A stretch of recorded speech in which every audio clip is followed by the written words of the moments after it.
says we're live. Oh, you disappeared. No, I'm here. I do, like, literally, I've already reset the router like twice today. I don't know where it's gotten windy or what, and it's blowing all over the fucking place, but it sucks. Where'd my fucking Zoom go? There it is. There we are. I have fixed it, Himmel. Oh. It has been fixed. Let's see.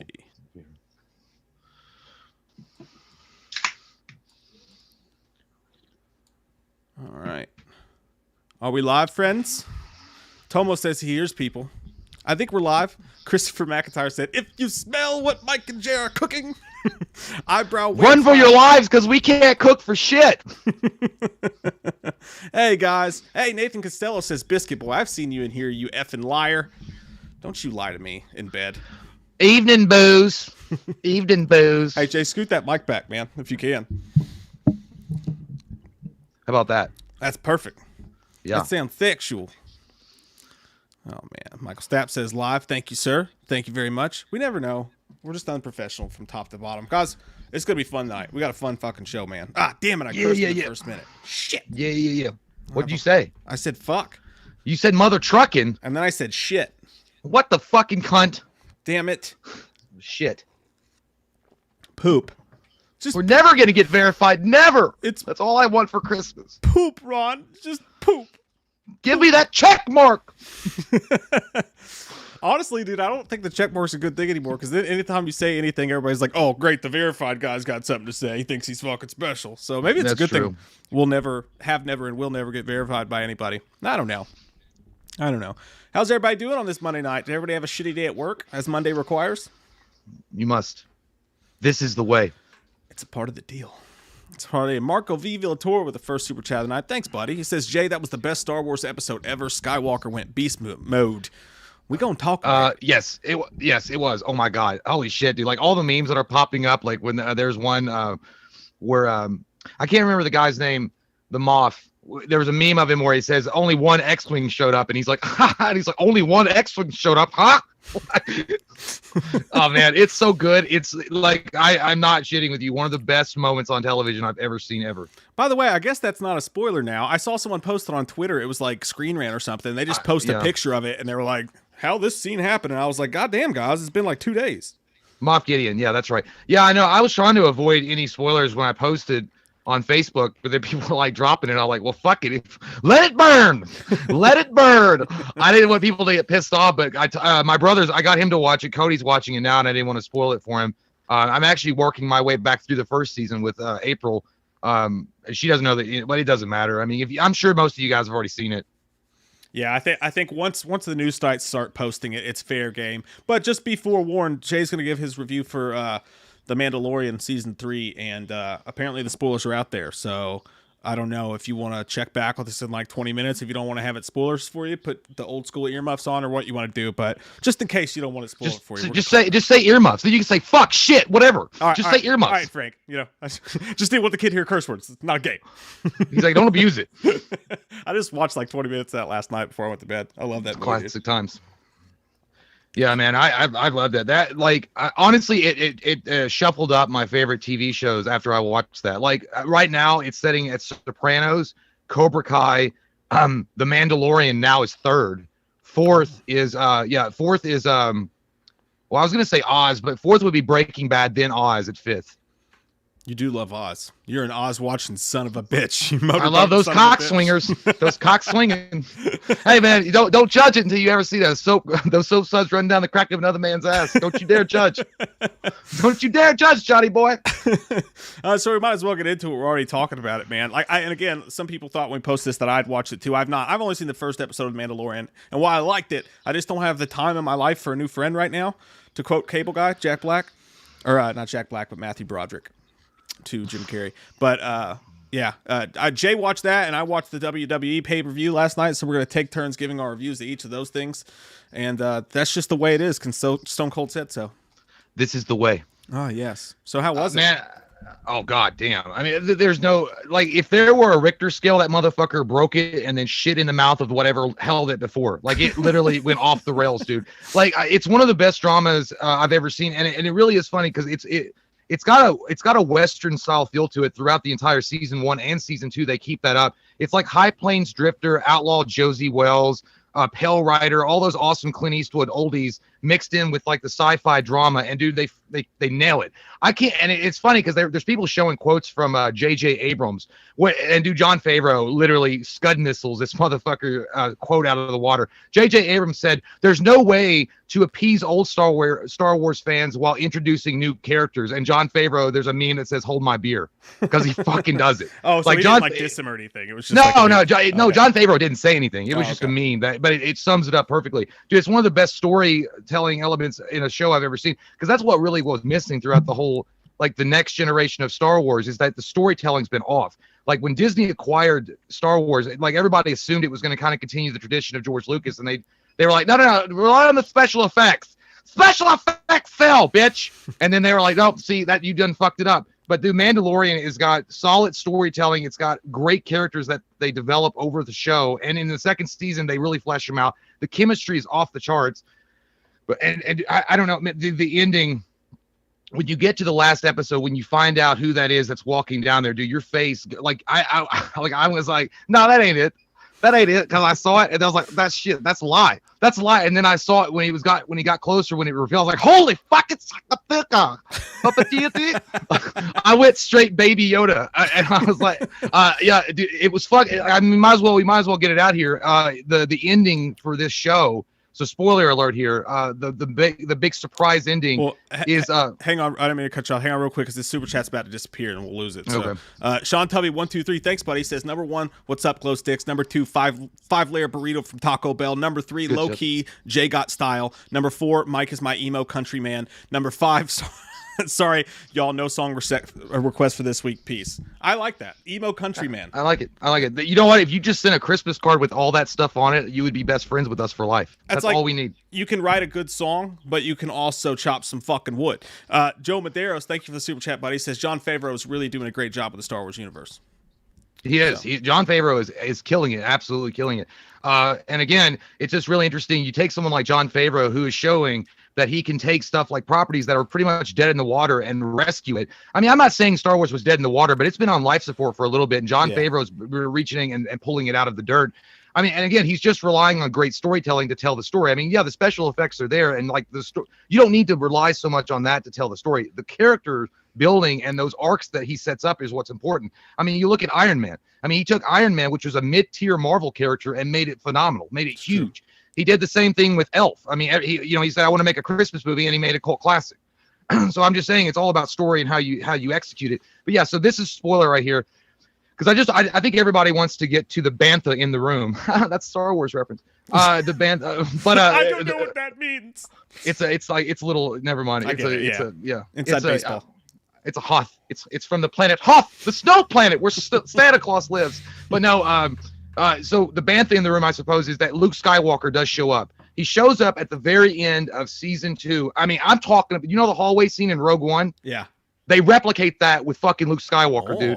Like an X-Wing flies in it, and it's just a lone X-Wing, and Moff Gideon's like, ha, it's only one X-Wing. And then you're like, wait a minute, there's one X-Wing, and there was like a tingling in my wiener hole, and I'm like, there's no way. There's no fucking way. And I was like, because Baby Yoda had reached out to the Force right before he got captured, and he sent out a signal to any Jedi that were available to come, get him. And I was like, there's no goddamn way. And he fucking shows up, dude, and he rules that shit. Like, you see his green lightsaber extend, like his wiener, and he just fucking mops the floor with these Imperial, dude. Like, it's the coolest shit I've ever seen. And they use de-aging on his face to make him look young, because this takes place 5 years after Return of the Jedi. Yeah. Holy shit, God, dude. And then it's a really sad moment because does it look good though? Does the CGI look good? The mouth's kind of fucked up a little bit, but otherwise it looks good. I mean, it looks good for a TV show anyway. I mean, they didn't do a bad job at all. And Mark Hamill played it. They just used a body double, and then they used the de-aging on his face. And then on top, yeah. And then, dude, like one of the fucking. Dude, I'm not saying I cry, because there might have been pajama wearing ninjas that snuck into my room late in the evening while I was watching and cut a bunch of onions. It's too cold for those goddamn ninjas. But there's a scene where the Mandalorian, like, their creed is to never remove their helmet, and he has to give Baby Yoda to Luke Skywalker so Luke Skywalker can take him and train him in the ways of the Force. and Baby Yoda wants to see his face, and Mandalorian takes his helmet off and shows his face in front of him. It was the first time he'd ever shown it to another creature. Well, he's shown it earlier in the season, but the first time he'd ever shown it to Baby Yoda, and dude, I was like, I mean, that was it. I melted. I looked like Ivan Ooze crying. Like I had to look at myself in the mirror, and I was like, you know that thing in Dane Cook? It's like you just continue staring at yourself when you're ugly crying, and you just cry more. That's how I felt. It was all, but dude, yeah. And then Ahsoka Toei, or I can't say her last name that well. She's in it as well. Fan favorite from, yeah, she's a badass dude. The girl, Rosario Dawson plays her. Great, amazing. She's a fan favorite from Clone Wars. She's a former apprentice of Luke Skywalker. Amazing. Also, dude, fucking Michael Biehn is in this too. And yeah, I know. Well, he gets it in the end. So yeah, he finally gets Judgment Day. Good. But and dude, the coolest thing is I think it's like third episode in season 2. Timothy Olyphant shows up, and he's fucking like the marshal of a Mos Eisley town, just like Deadwood. And he's wearing Boba Fett's armor. Boba Fett's in this, by the way. Boba Fett shows up, and it's like there's so much to go over. I mean, there's a lot to unpack, and I don't want you guys to sit here for 3 hours. But if you've never seen any of the Star Wars Mandalorian, you've got to watch it. Season 2 really, really does amazing with it. Yeah, and somebody like Vanessa says, I refuse to say Grogu. Yeah, they do name the baby Yoda. His name is Grogu. That's kind of an ugly name for such a cute baby. You know what I mean? Grogu sounds like, some kind of chemical imbalance that you go to the doctor's like, you got Grogu between your toes. And you're like, what? It's like naming a human baby fuckface. Yeah, but dude, after this was over, dude. Oh yeah, and Katie Sackhoff is great in it as well. She comes back as another fan favorite from the Clone Wars. Bo-Katan, I think. Dude, there's so many different like moments in it that just mind. But the Luke Skywalker one is one of the best things I've ever seen, though. Like hands down, the best thing. You know how you saw Rogue One and you saw that Darth Vader scene, it just set it to another level. Yeah, it's the same fucking thing. Or like the Wolverine scene in X-Men movie when you see the Weapon X moment. Well, nothing I saw was anything negative about it. Like it was all great stuff. And when you go and you take a character like Luke Skywalker, and you fucking CGI him, you better have some badass shit going on. You better have something cool. You know what I mean? Yeah. Because I think easily that could have been just pure rage from the Star Wars fan base, but apparently they must have fucking killed it, man. Because I haven't seen a single person pissed off. Well, the thing about it, and again, it was almost like, because the music swells when he's in the hallway, and you like, I know hardcore fans were like, that's fucking Luke because he's got the one glove. And you're like, that's fucking Luke. And like, there's the music's swelling, and it's like this orchestra moment, and it's almost apologetic. Like, it's like they're apologizing for The Last Jedi. They're like, we're sorry that we made Luke Skywalker suck on a tit. We didn't mean that. This is the Luke Skywalker you deserved. Here you go. So it puts the Luke from Rise of the Skywalker to shame, or was it? Oh God, dude, 100%. Like he literally, Ryan Johnson & Johnson. I shouldn't make movies. Like this was like the worst. Like this was literally showing him how to actually treat these characters that people love. And I mean, again, I'm not saying they should have gone and made a de-aged whole movie with Luke Skywalker, but I mean, I'm just saying it looked awesome, and that was what people wanted to see. Luke like whooping ass. 5 years after Return of the Jedi is what it is. And I don't know, man. I really can't wait. Like I felt like Mark Anthony. I was literally just listening to it before, like at the end of it, I was like, tell me, baby Yoda, cause I need to know. I want to know more. Because there's so many questions you're left with, because now, Mandalorian even says, I'll see you again to baby Yoda. And you don't know how that's going. And dude, at the very, very, so stick around after the credits in season 2, last episode, because they have a scene to Boba Fett goes, remember Jabba's palace in Return of the Jedi? Yeah. Boba Fett comes down there, kills the guy that's on the throne, and dude, like a fucking badass. Remind me of Vin Diesel in Chronicles of Riddick. He's like, you keep what you kill. And he sits in the throne, dude. Like that. He like sits in the throne and he just leans forward, and it says the Book of Boba. That's where they're gonna take place from there. I did see that they announced that today, that show's coming. Yeah. So that's pretty dope, dude. Yeah, I know. It was amazing. Marco V. Villatoro says everybody thought Sebastian Stan was gonna be Luke when he showed his face. No lie, he does look like a young Mark Hamill. Yeah, I could see that. Well, yeah, Sebastian Stan. Yeah, I could see him. And plus, he's on the roster already. Maximum Mac, thank you very much for that. Says Moff Gideon, when he knew a Jedi was coming, looked like when you have a friend over and you're not supposed to because you're grounded and you hear your mom pull up in the driveway. That's kind of true. Yeah, Moff Gideon did look like he had shit his pants pretty well. Like he looked like he had been trying to pass a turd and then or a fart, and then it literally splattered on the back of his undies. He sharted himself. But yeah, I don't know, man. There's a lot of crazy. And I was telling, I don't know if it was Ken Burnett or somebody else we were talking on Facebook, but I really want to know if they're going to continue doing, because they mentioned Grand Admiral Thrawn, which is one of the best villains of all time. ever. I mean, they mentioned him. That's who Ahsoka is looking for, is Grand Admiral Thrawn, and I think that's Ahsoka that's looking for him. But dude, he's one of the best villains. I mentioned him. I wonder if they're going to keep drawing from the Heir to the Empire trilogy, because if they do that, you're going to have Jorus Both show up, which is a crazy Jedi master. He's fucking insane. He's like a dark side user, but he's like a clone, but he's insane. You're going to have that. You're going to have Dash Rendar show up, which is like a Han Solo kind of guy. There's a lot of name. Dash Rendar is fucking cool. Yeah, I know. It sounds like he sells Gillette.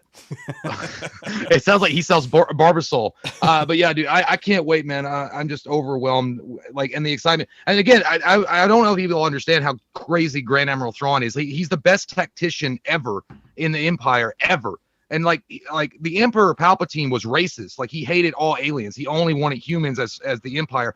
And Grand Admiral Thrawn is literally a chiss, which is blue-skinned people with red eyes. And the fact that he rose up through the ranks he's sexy as fuck. But he rose up through the ranks as a Grand Admiral, showcases his ability and how badass he really is. So, I mean, it's going to be amazing if they show him. So, do you think that the third season was the best of the three? Second season. The second season was the best? Was this just the second season? Yeah, just the second season. Oh, I thought this was the third season. I even think I put that in the fucking description. People are gonna be like, "Damn, these motherfuckers got those screeners on lockdown." I thought they must be working for the Imperial. That's what they're throwing people off. Yeah, it's the second season. It's okay. Yeah, I liked it better than the first season. Okay, so it's even better. Way more emotional. I dug the first episode, man. Like I said, I just haven't gotten back into it, but as a non-Star Wars person, I enjoyed the shit. I just even being a non-Star Wars person, the pilot episode had me going, okay, this is way better than the retail version of Star Wars they've been pumping out lately. It felt like there was a story there, you know? Yeah, well, that was the downfall of what Disney did. If you look at the sequel trilogy, starting with The Force Awakens, The Last Jedi, and Skywalker, whatever, it's Skywalker Rising. I don't remember what the Rise of Skywalker. They're so disjointed from one another. They don't even feel like a trilogy. They just feel like separate movies that they're trying to bridge together and squish that shit together like Legos. Like, it's like Lego pieces that don't fit. Yeah. And you're like a frustrated dad trying to put it together for your kid, and you just squish it together like, here, it works. And it was like, react to what the audience wants rather than having a cohesive story to begin with. Yeah, and I don't think that I really wish they'd had Jon Favreau. And the problem is, I think that Jon Favreau understood that if he'd made a studio movie with his ideas, like, there would be way too much studio involvement. That's probably what happened to J.J. Abrams. There's a lot of chefs in the kitchen that want their ideas in the movie. I think Abrams was perfect for that first film, and I like the first film.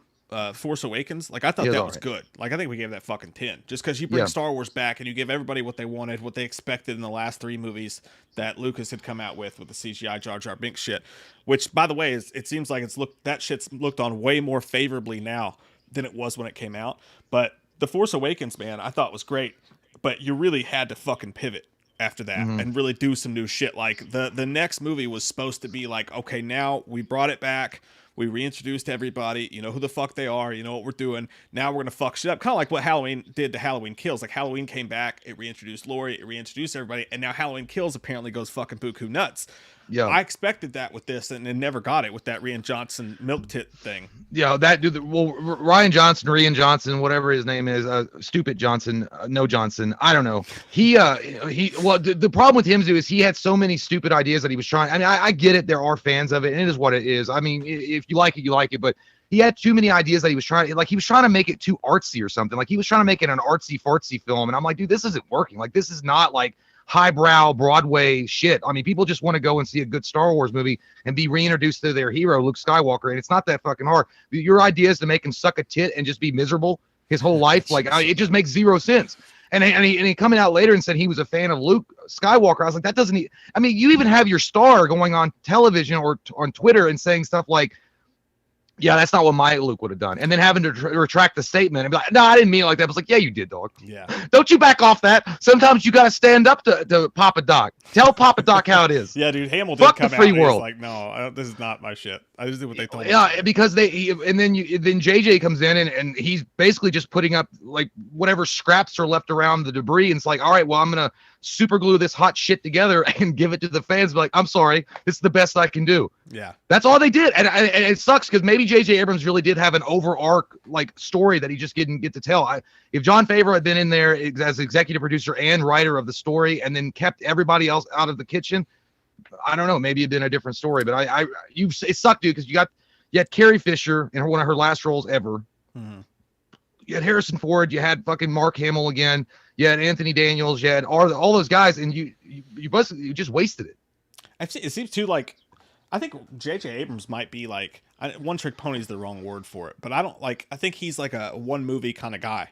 Like he did one Mission Impossible movie, it was fucking dope. Mission Impossible 3 I thought was great.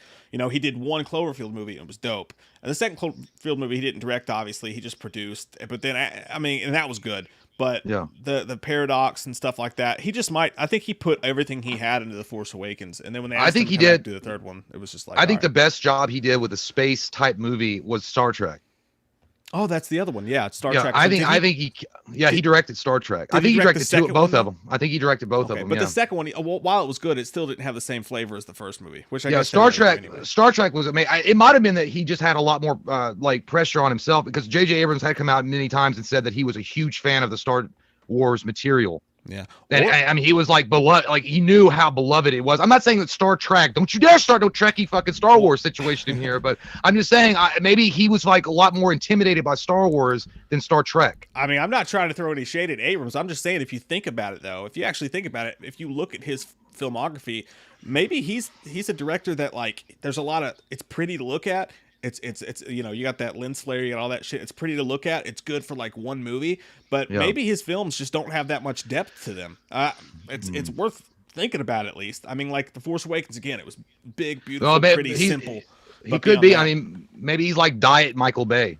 Like he's not full flavored Michael Bay, but he's diet Michael Bay. Like he has just enough in there where it's like, oh well, it's a good conversation, Michael Bay and him compared, but he can tell the story a little bit better. Sober Michael Bay, like that's all he is. Michael Bay without the cocaine. It's Michael Bay coming in out of AA. I'm ready to get my life together. But yeah, as far as Mandalorian season 2, one of the best seasons of any show I've ever seen. One of the best finales on TV I've ever seen. The whole thing is cinematic. It still has that gunslinger flavor to it. And I mean, I couldn't be happier, dude. I really, honestly, dude, I felt so goddamn moved. I was going to write fucking Jon Favreau a letter and be like, thank you. Edward Santiago, thanks, buddy. He says the removing of Mando's helmet was a callback to Return, when Vader wanted to see Luke with his own eyeballs. He balls. Hey, guys. What's up, I like how you slipped that in there like a stimulus bill check. By the way, you get $600. We even, bitch. You get $600 at an ice cream party, everybody. That's why I tagged you in that fucking meme, dude. It's so on point. He goes, hey, we're going to take 20% out of your federal income tax for the rest of your life, and then we give you $1,200 once. Now we even, bitch. It's like, no, man, we gave you roads. You got roads. Yeah, ROADs. But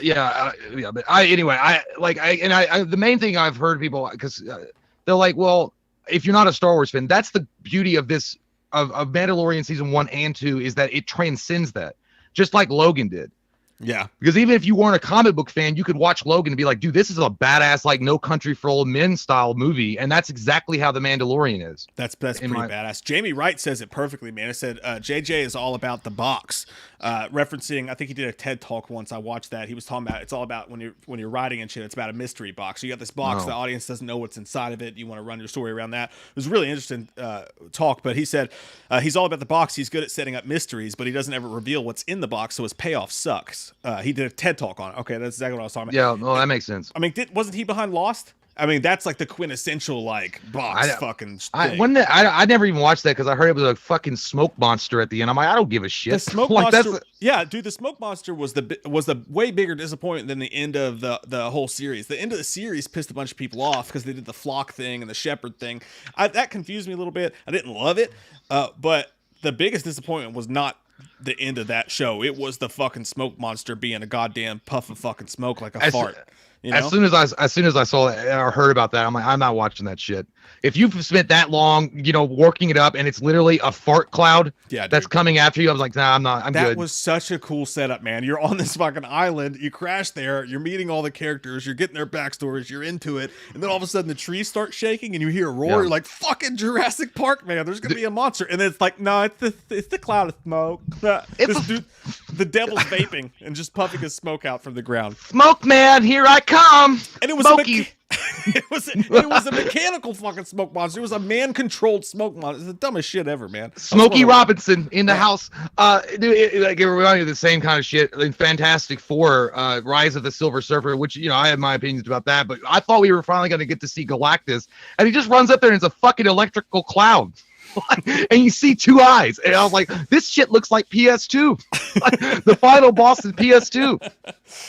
Lost, dude. They carried you for 2 whole seasons just wondering what's in this hatch in the fucking ground. I remember that there was a hatch in the ground. They spent 2 seasons trying to get into it, and then like you had to fucking know, man. Like every episode, you were an inch closer to seeing what's in that fucking hatch. That hatch was literally the mystery box incarnate. It was exactly what he's fucking talking. It's genius, really.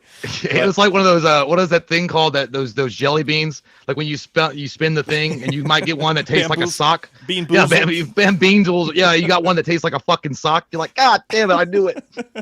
Exactly, man. So what do you give it out of 10 for the season? Oh, it's a fucking 10. I mean, the whole thing, like the whole season is a 10. I mean, there wasn't. I mean, there might have been like some episodes that were a little slower than others, but as far as like pacing, it keeps it up really well. Like, I mean, as far as payoffs and you know, the emotional adventure that you go through, like, it's perfect. It stays consistent through each episode.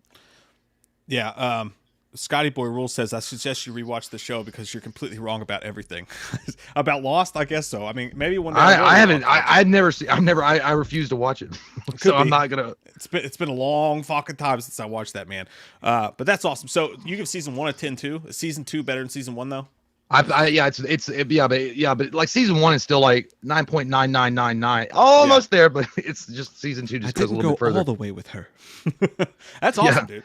I'm glad it's fucking good. I'm glad Star Wars people have something to be pumped about after this. Yeah, like season 1 is like when you rub your tip around the temple, and then season 2 is when you go in. Oh shit! Yeah, it's like the foreplay. The foreplay is over. Season 3 is gonna last 1 episode. Season 3 is when you impregnate her, and then you have child support. It's gonna get bad.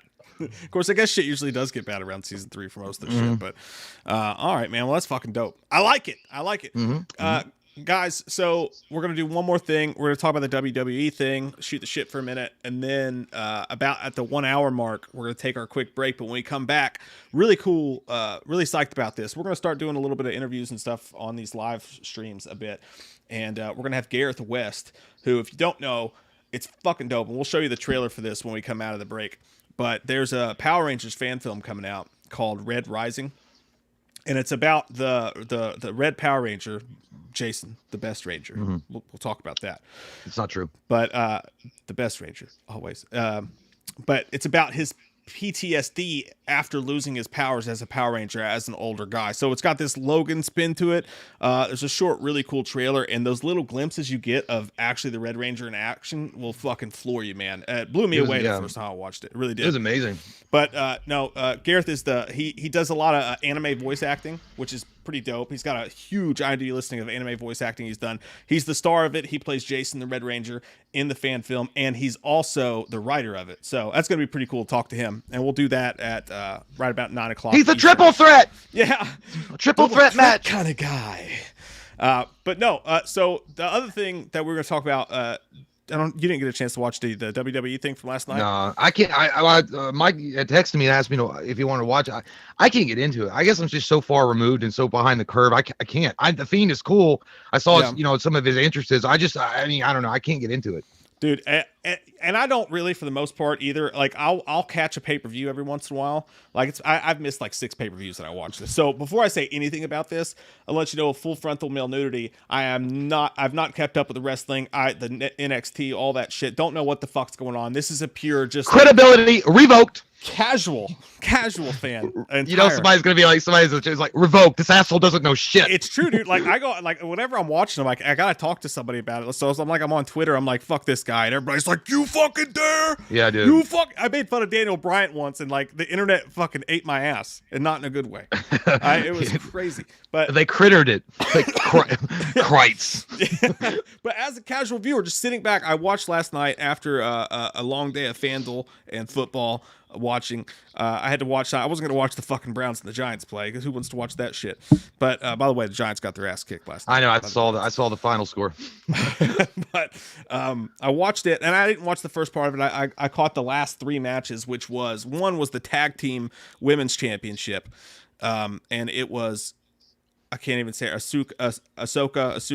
I can't say her name. You guys, Ahsoka, I don't know. I know who you're talking about. If though. you're paying attention, you know who I'm talking about. She's awesome. She's got this crazy neon green eye paint and shit like that. She didn't have a partner. They didn't know who her partner was going to be. So Ric Flair's daughter shows up as her partner for the match, and then they take on these two chicks that are just mean as shit looking, right? I mean, they're fucking scary. Like, they're like the two scary chicks of the whole farm of lady wrestlers. Were they the extras in the craft?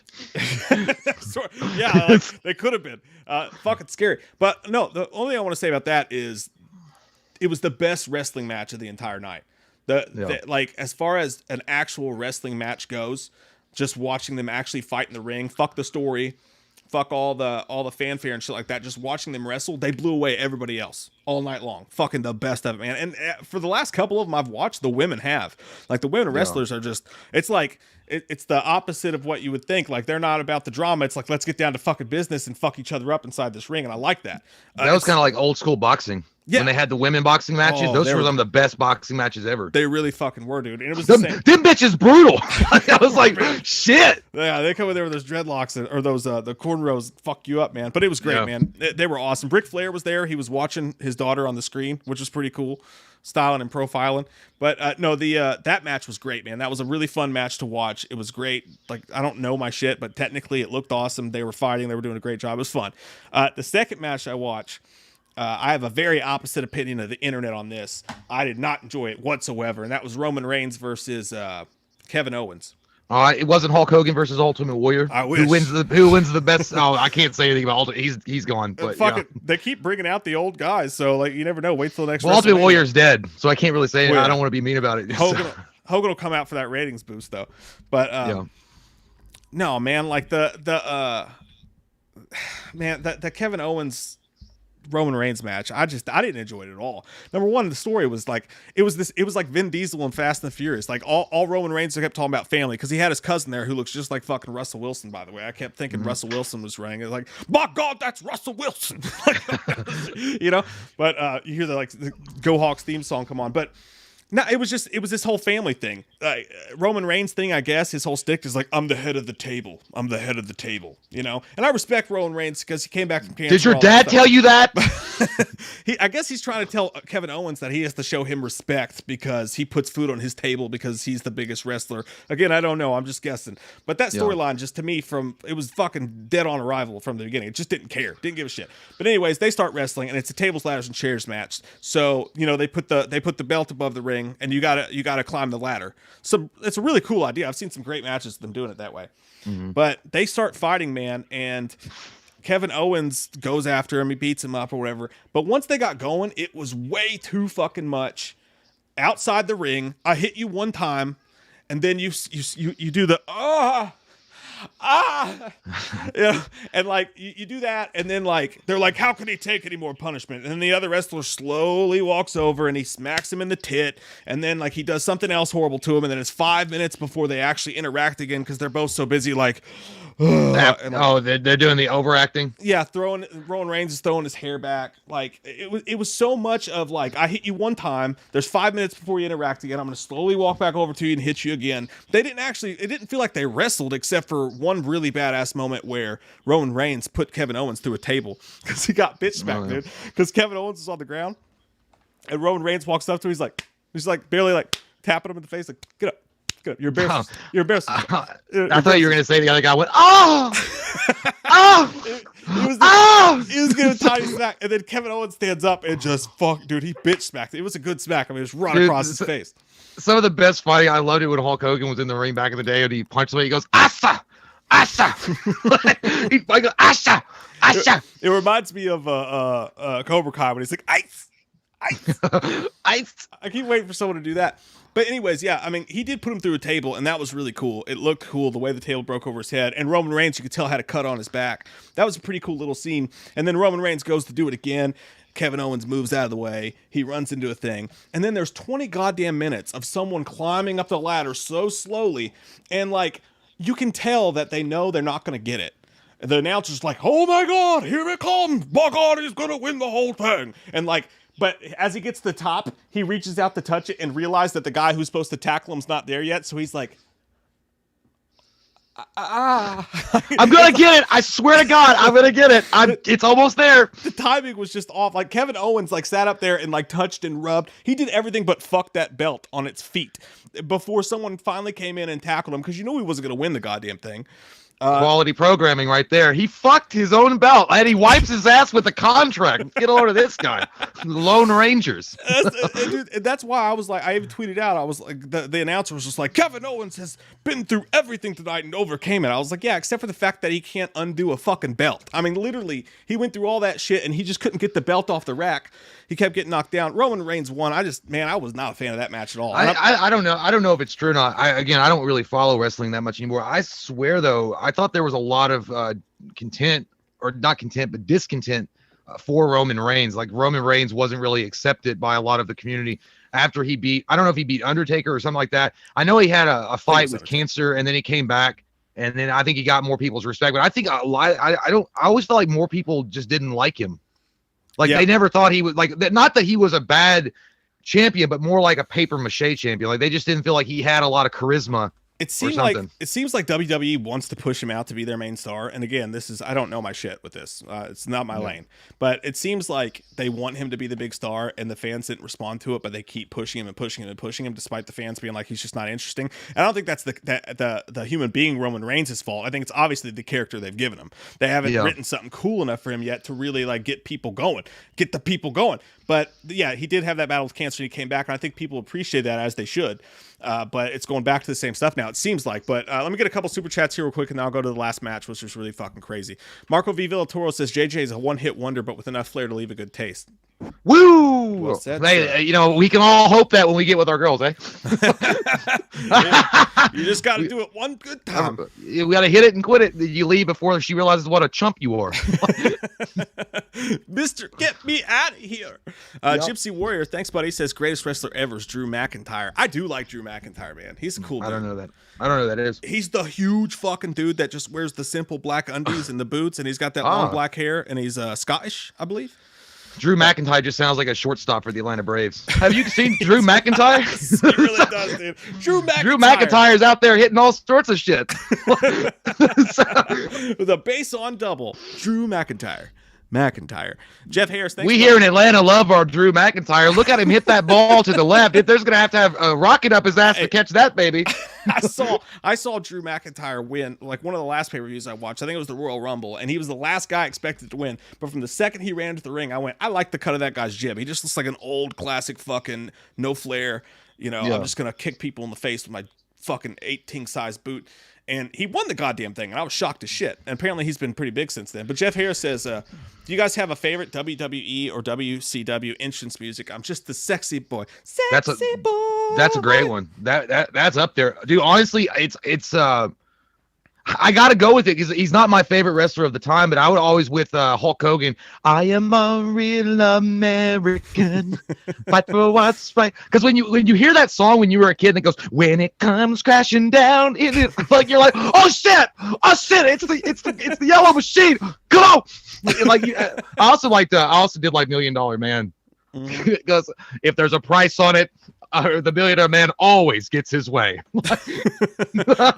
Dude, there were several really great ones from the 90s, man. When we watched Diamond Dallas Page is probably my favorite. That's a good one. Just because he came out to that weird like kids bop version of Nirvana that he came out to with the bang. That shit was awesome. That always got me going.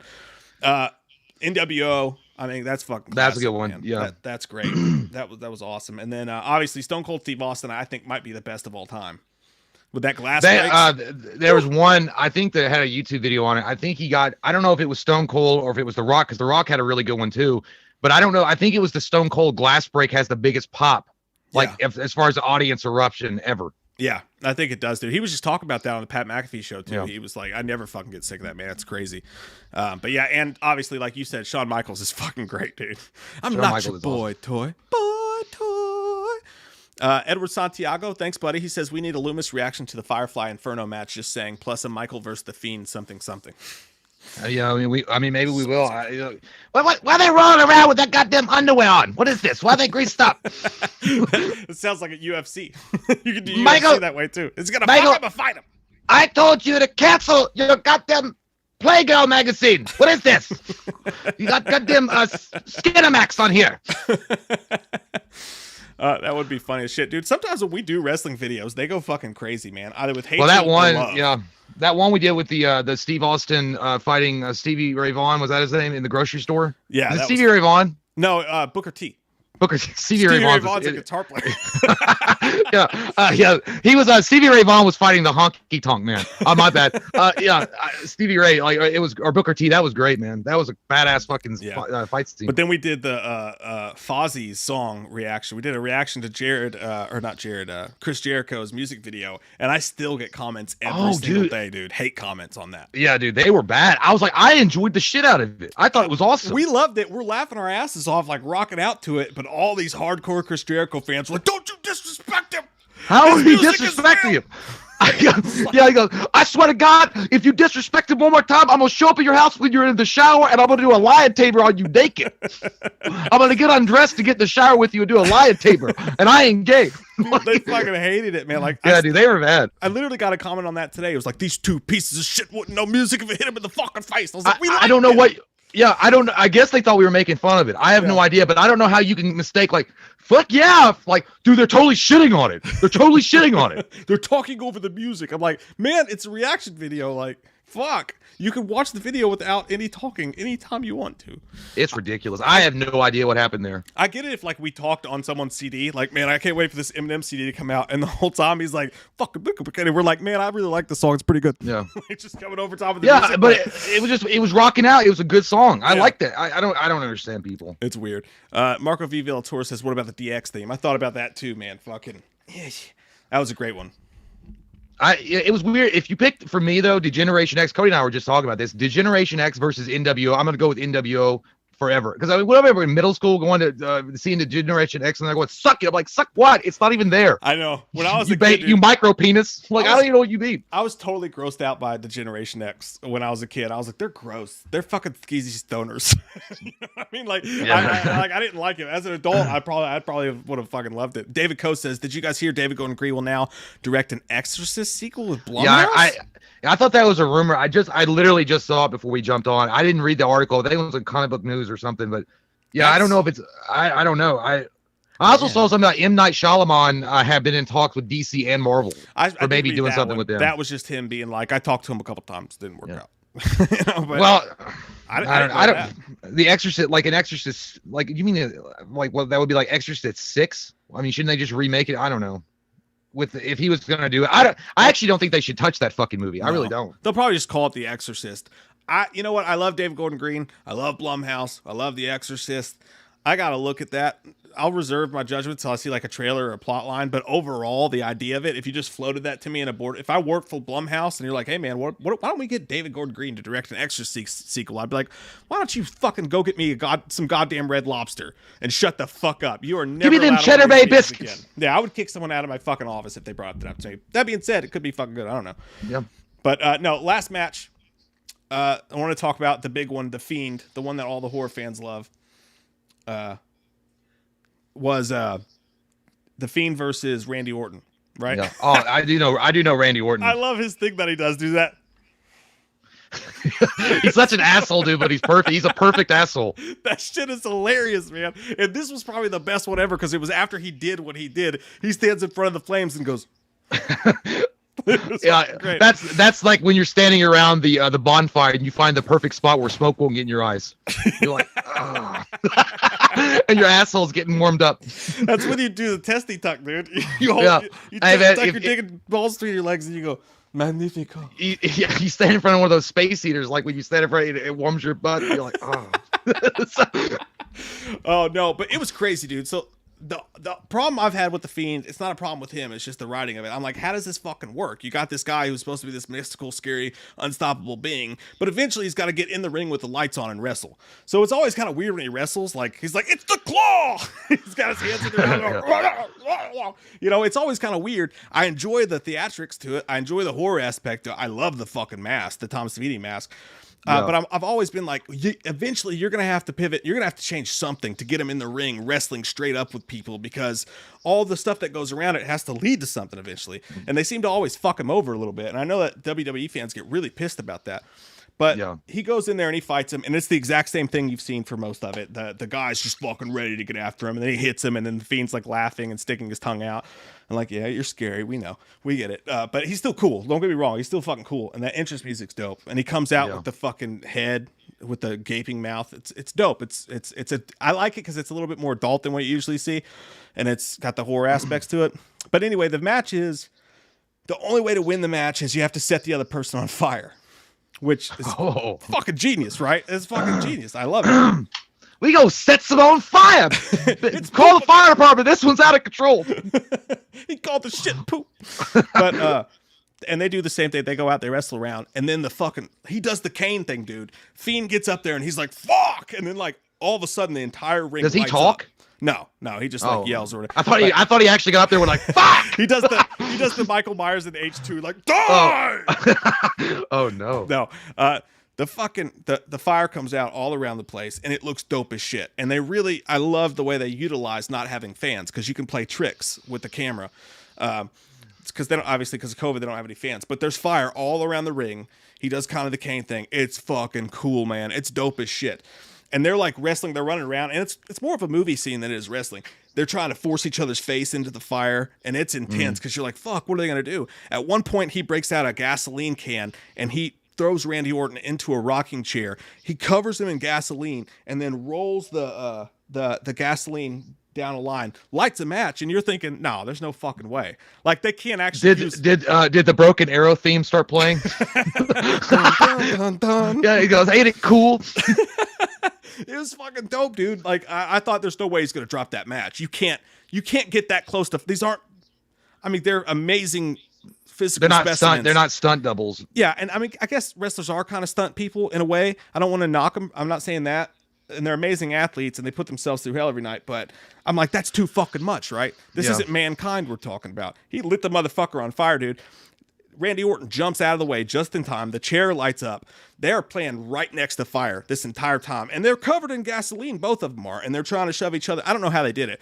Everything they used had this red candle shit on it. It looked like candle wax. So I'm sure that had something to do with keeping them safe.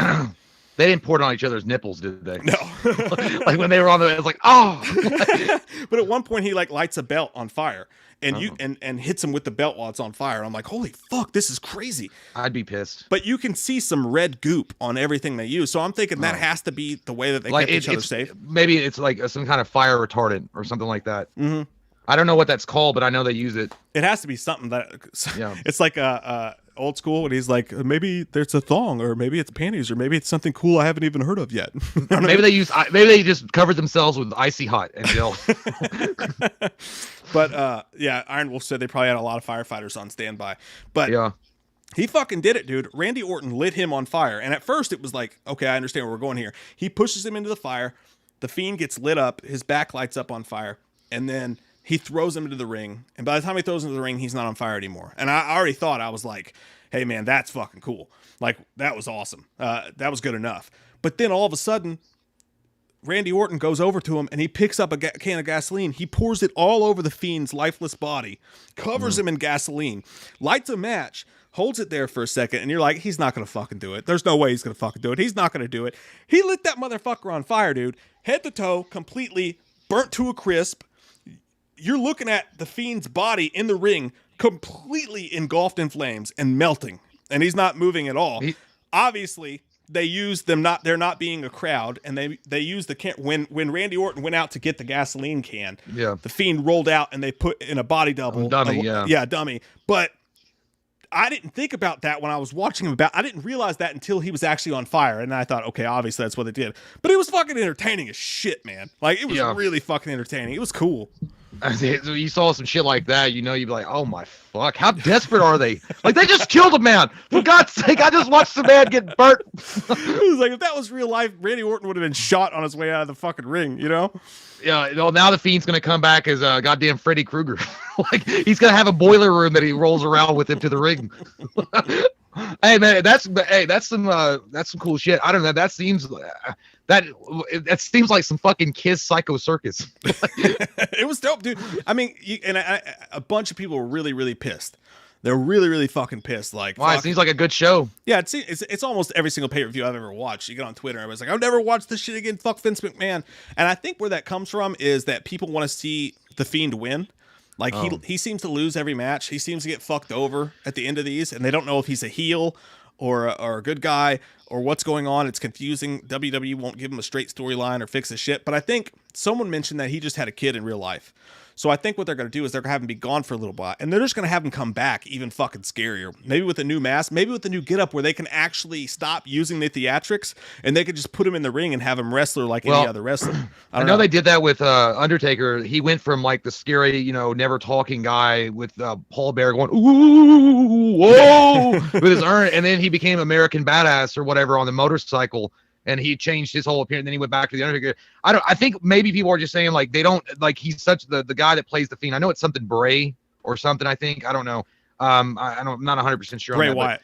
Bray Wyatt, yeah. That he's a really good talent and he knows what he's doing and he's just being like they're floundering with him. They're not putting him in any kind of situations to get his like star up there. Like maybe that's what they're pissed about. I don't know. I don't watch it enough to know, but there's also an apparent push for from the studios, as what I read, and people that really want the WWE to become more adult because it's adult. They got lingerie matches and everything. Well, yeah, but I mean, like you're more apt as an adult to share a guy getting set on fire in the middle of a ring than you are to share, a cool wrestling move, I guess, on your like Facebooks and Twitters and shit like that. But get to super chats real quick. Skeet. Squeam Queen. Ooh, I like the way you spell it. Squeam Queen.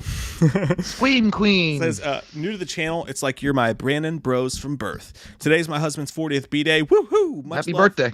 From us horror sci-fi musician geeks. Happy 40th. Sorry about Have that. a good one. Today's your birthday, the 40th. He got it right on the Star of Bethlehem. That shit is fucking sacred now. Oh, because the Saturn shit in the skies? Yeah, the Star of Bethlehem. Yeah, man. That's not like, yeah, he's got a sacred birthday. That means like you better light him some candles, make him a nice little lobster dinner, and drink some wine. Enjoy it. Enjoy it. No, that's cool as fuck. We don't get many new people around here these days. No. We really appreciate that. Thanks. We've been kind of buried in YouTube's basement like Buffalo Bill does to his victims. But thank you so much for that. Really appreciate it. And happy birthday to your husband. That's fucking cool of you guys. Thank you. Edward Santiago says, you guys should look up Su Yung from Impact Wrestling. Her gimmick is based on the Japanese horror. Her nickname is the Undead Bride. Jay will love her. Yeah, dude. Fuck that. I don't want to see no crawly, herky jerky. I'm not watching it. Nope, I'm not doing it. If like they were like, hey, by the way, we're gonna have this scene where she comes in and she's gonna like come up from under the mat and she's gonna like attack you. If I was a wrestler, I feel like, well, first off, you're gonna have another dead wrestler because she dead. If she comes near me, I'm gonna snap that bitch's neck. They're like, it's just fake, bro. I'm like, it's not fake to me. It's still real. It's still real to me, damn it. Jason Unger says WWE has their own fire. It doesn't hurt. I mean, if that was a real thing, I'm pretty sure they would use that in like the movie business and like everywhere you go, right? I mean, I'm not saying you're wrong. Idea. I just that would be a shock to me if that was true. I guess maybe there is something called fake fire, but I mean, if it's fucking fire, it looks like fire. If it walks like a duck, talks like a duck, quack, whatever, it's a fucking duck. I'm not going near that shit. Like, you're not going to convince me, hey man, go run into that blazing inferno. It's fake fire. Nah, I'm good. I don't believe that shit, man. I don't believe you. It's like that Anchorman thing. It's like, I don't believe you. Ultimately, though, man, I'll say I had a pretty entertaining time. I wasn't really into the Roman Reigns Kevin Owens thing, but it's been getting great reviews on the internet. I don't think I had a bad time at all watching it. I would watch again. I'll say it that How much way. was the pay-per-view? I don't know. I have fucking. It's funny, dude, because I have WWE. I thought you were gonna say you sell the C's. No. Yeah, I sell the. I sell the C's and like hang out with Blackbeard, the thief of the internet. No, I've had a WWE Network account for like months, and I keep forgetting it. And then I get billed the $10. I'm like, oh fuck, I gotta cancel that. I barely ever watch it. But then something like last night comes on. I don't want to watch the Browns Giants game, and I'm like, fuck it, let's hang out with some wrestling people. I think it's cool. I don't know, man. I guess I'm just like, I really wish WCW was just fucking still around, dude. I really wish that there was at least another competitive company. I know there's that one. What is it? Tits and ass. What's it called? TNA.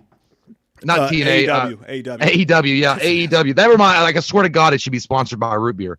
A&W Root Beer Wrestling. But no, dude, WCW, if they just had like if they were still around, I just love the fact that you could have two opposing sides of wrestling. You would have the attitude stuff, the more realistic stuff of which WWE is into, and then you have WCW, which is more of the superhero kind of cartoony thing. I mean, even though they were going pretty realistic, the Sting storyline still, in my opinion, I think the late '90s with Sting and all that shit and the NWO, it's the greatest wrestling moment ever. Well, AEW brought back Sting. He just came back. No, I know he did. I know he came back, but I mean, he's retired like 28 times. And I gotta say, guys, it's cool to see the old wrestlers come back. You get that jolt of energy, and it's really cool to see. But at the same time, you gotta move forward, man. Like, these guys cannot keep coming back. You gotta eventually like sell out on the young guys that you got, and really try to make a new classic Attitude Era. Because you can't do this forever. You can't bring the Edge back every fucking pay-per-view or bring Sting back for this thing or that thing. As much as I appreciate it, you can't keep it going. But you got to do it like in Monster Squad, dude, when she's got to say goodbye to Frank. Throw him the teddy bear and say, bye, Phoebe. Bye. Stone Cold's the perfect example, man. His fucking show is awesome. The podcast, that he does, like, they utilize the star that he was, but they don't have to do it in the ring, which is genius. You know what I mean? Yeah. But I like Stone Cold. Like, as far as just one, like a guy that is awesome, like cool outside the ring as he was cool in the ring. Stone Cold is up there. He's Hulk Hogan's got a big wiener. I mean, Hulk Hogan does. Terry doesn't, according to court documents.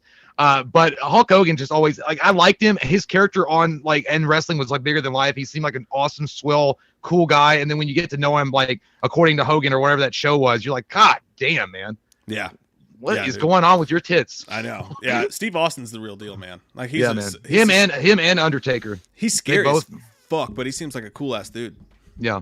Well, Undertaker just did that thing with the Wings guy on the Hot Wings thing. Oh yeah. And then he also did an interview with Snoop Dogg. And dude, it's like he's the nicest guy ever.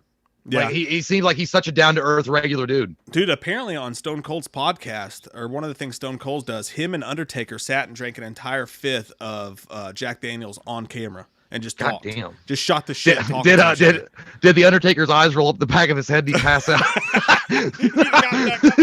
And then he sets back up and says, "Give me some more." Like, I could do that.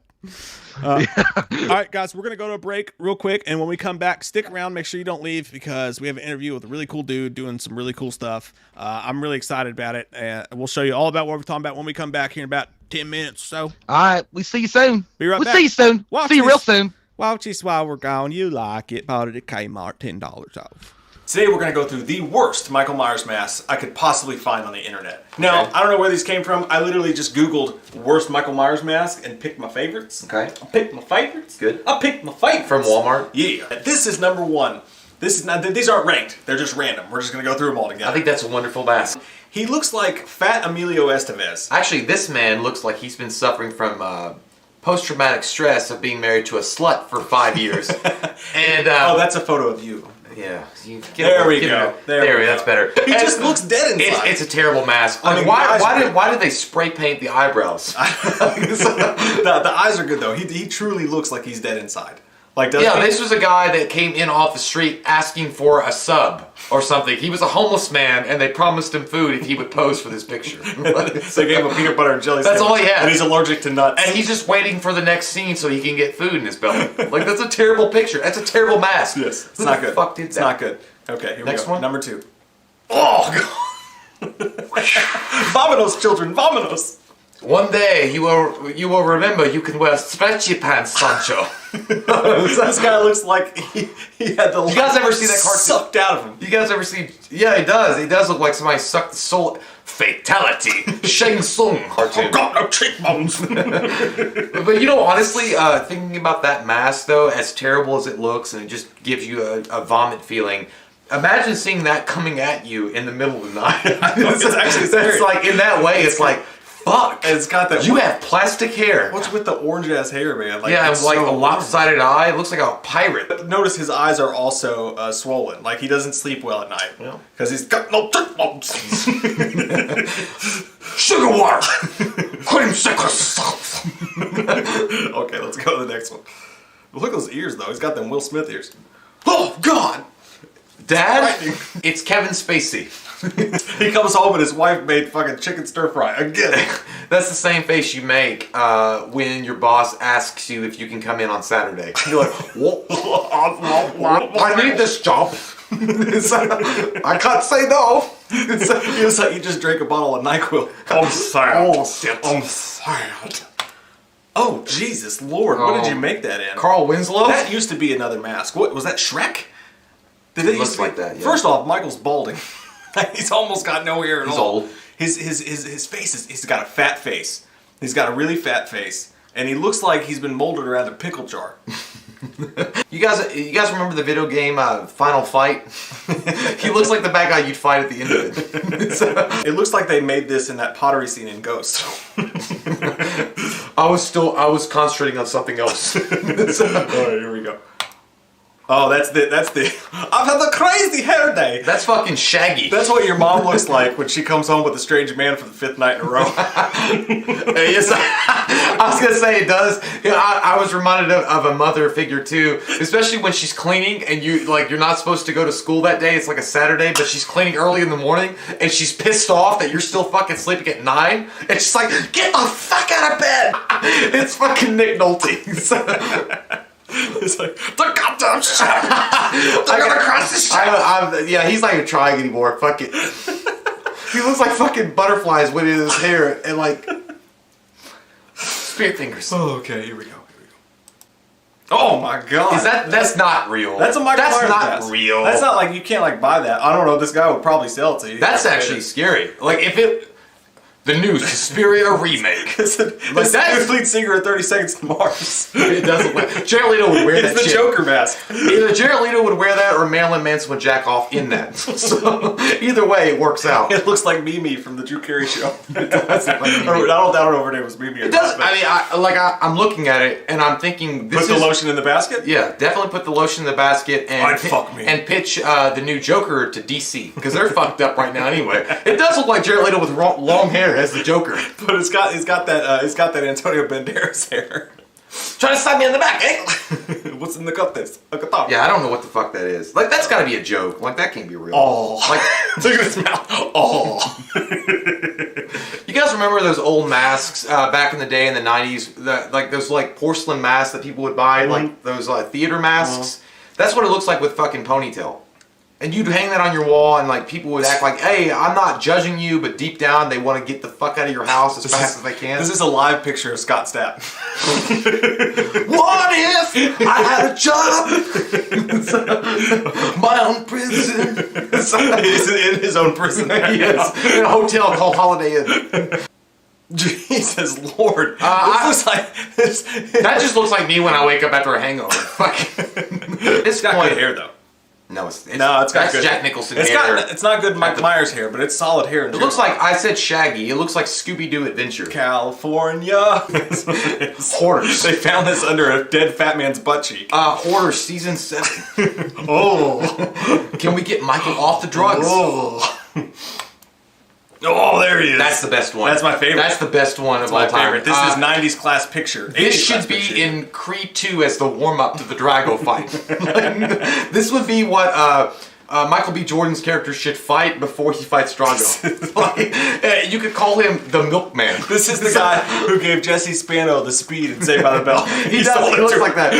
And I like how that they went the extra mile here too, because not only did they give him a black turtleneck to extenuate the mask, but they gave him a purple background. Like, look, I may be serious, but I'm down with the kids. And this fucking perfect poof. That's a Chia Pet. That's a Chia Pet statue. I would even buy that Chia Pet statue. Oh, it looks like he got a mildly disappointing Christmas present. Believe it or not, it's just me. That hair, though, it's on point. It's yeah, it's good. Oh my God! It's Steve Buscemi. So you guys remember Toy Story 3? It looks like a fucking toy that... it's child molester Michael. Yeah, that's actually scary though. Yeah. It looks like it could be in The Strangers 3. I have some candies. I got some candies in the last vault. Do you guys like Swisher Swifts? I've got a red bison. I like how he has a hoodie too.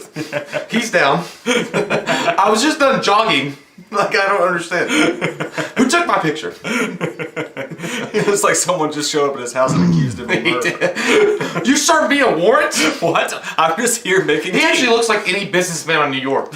Like in New York on the stock market exchange. He got caught with a surprising picture he didn't know they were taking of him. Oh! Straight up, dude. Who touched my bum? You touched my bum? Do you want to do it again? Oh, that's the face any inmate makes the first time a big wet willy goes up their butthole. This is the Democrats realizing they're losing to Donald Trump.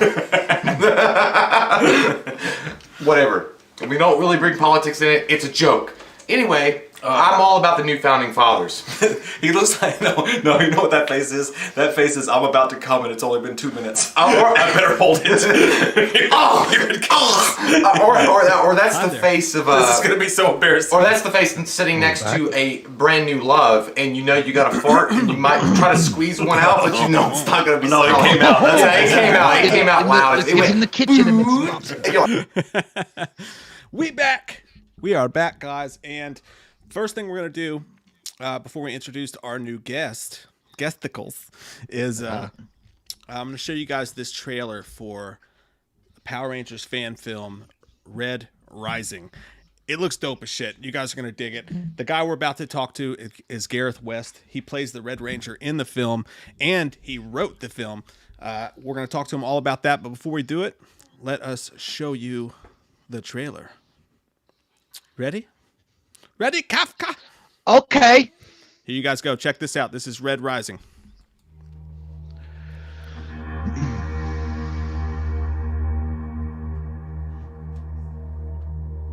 I've heard a lot of people say that they sometimes get struck with high school PTSD.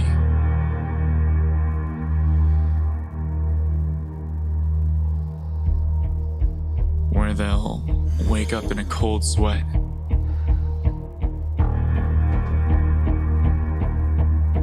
Thinking that they were late to class or forgot to study for a test. Which makes sense.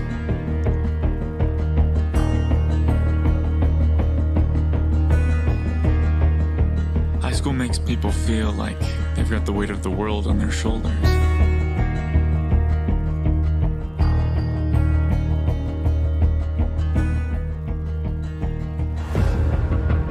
And for some of us, we did.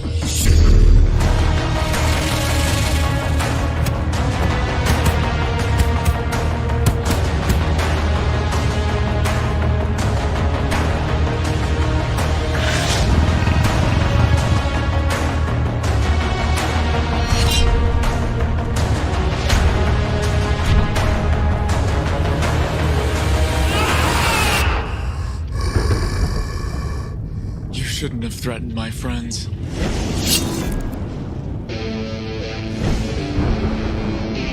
Back to action.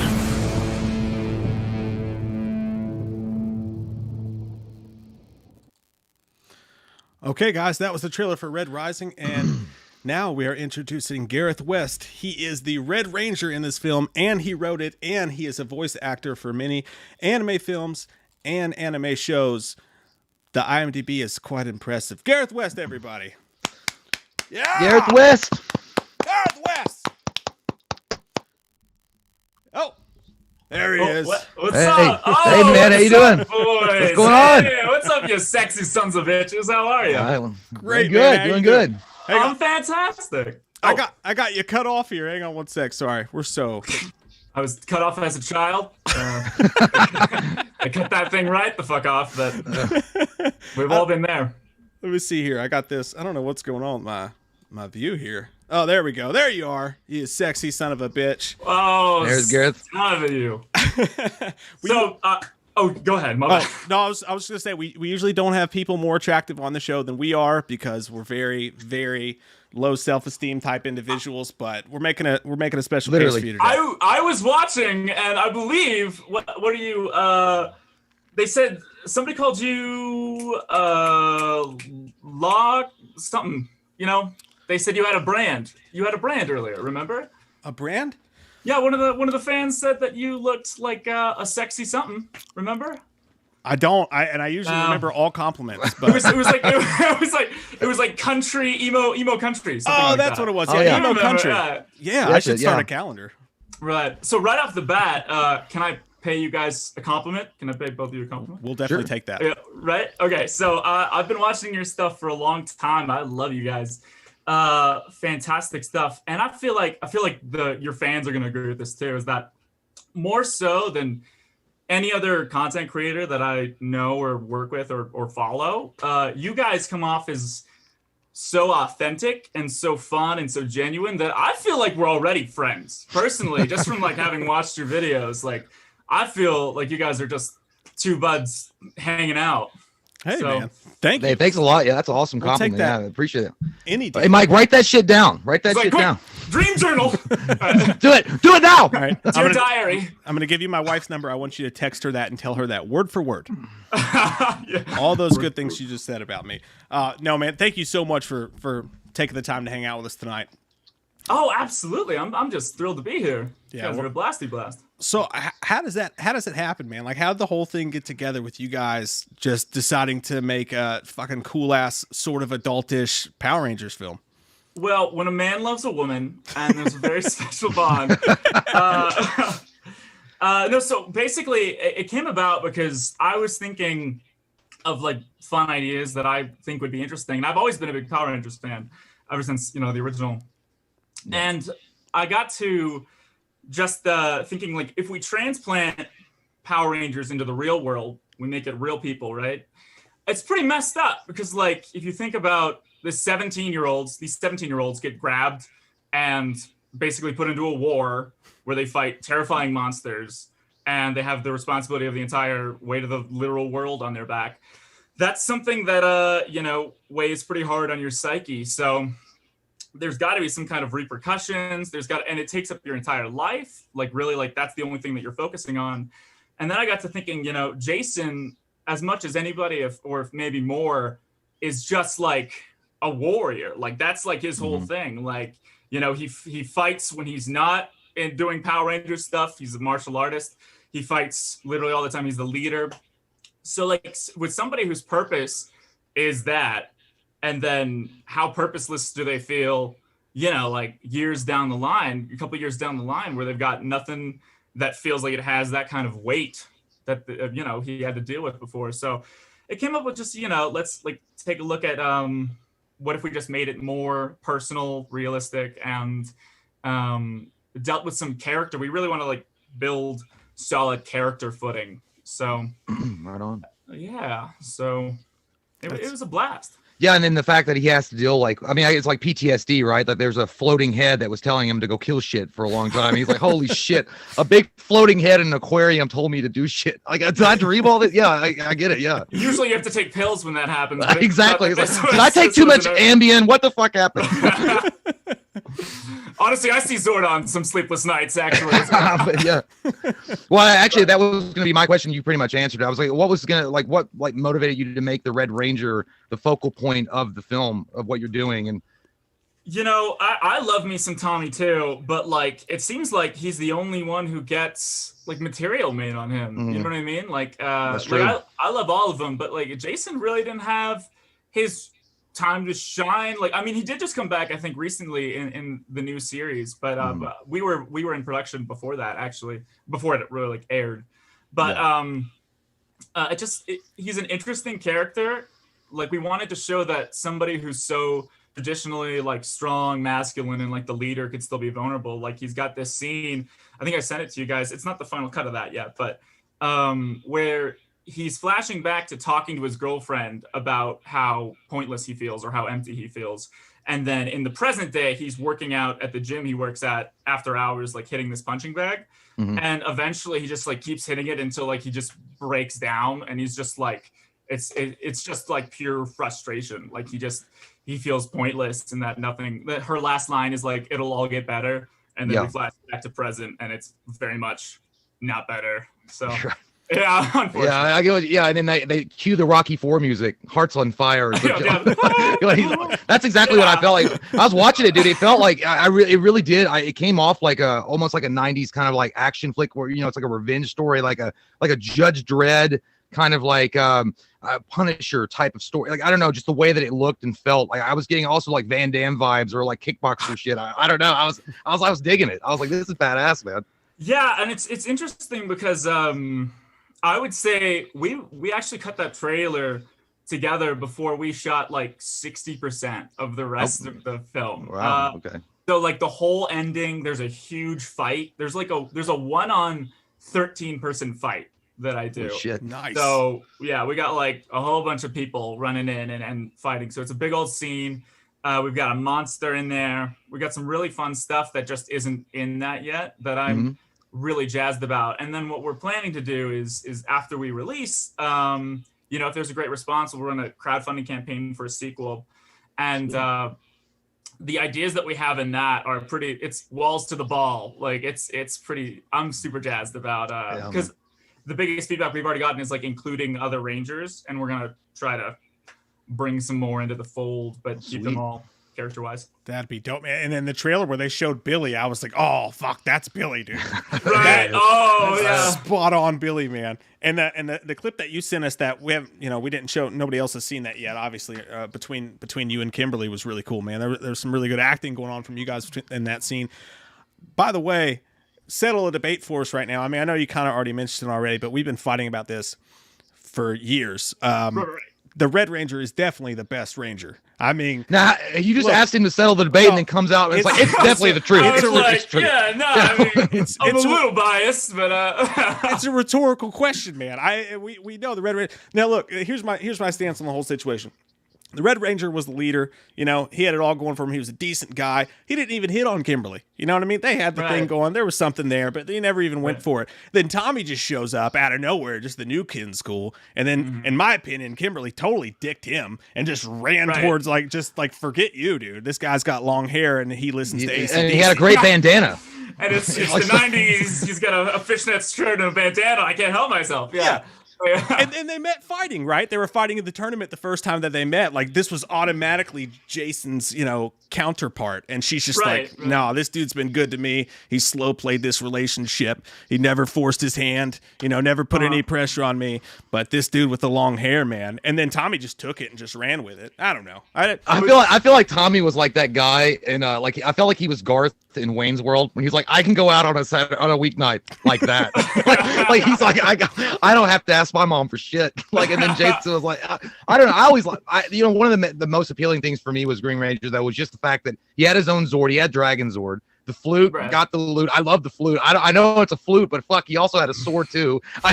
And honestly, and then Green with Evil was one of the best parts of that, the OG Power Rangers ever. And you're right though, but you are right. Jason never got fully fleshed out. I feel like they always put him in the back burner once Tommy became such a fan favorite. But you always wondered, there was a lot more things they could have explored with Jason overall. How that made him feel, like taking a back seat to it. And, it would have been great, but I still think Green Ranger's better.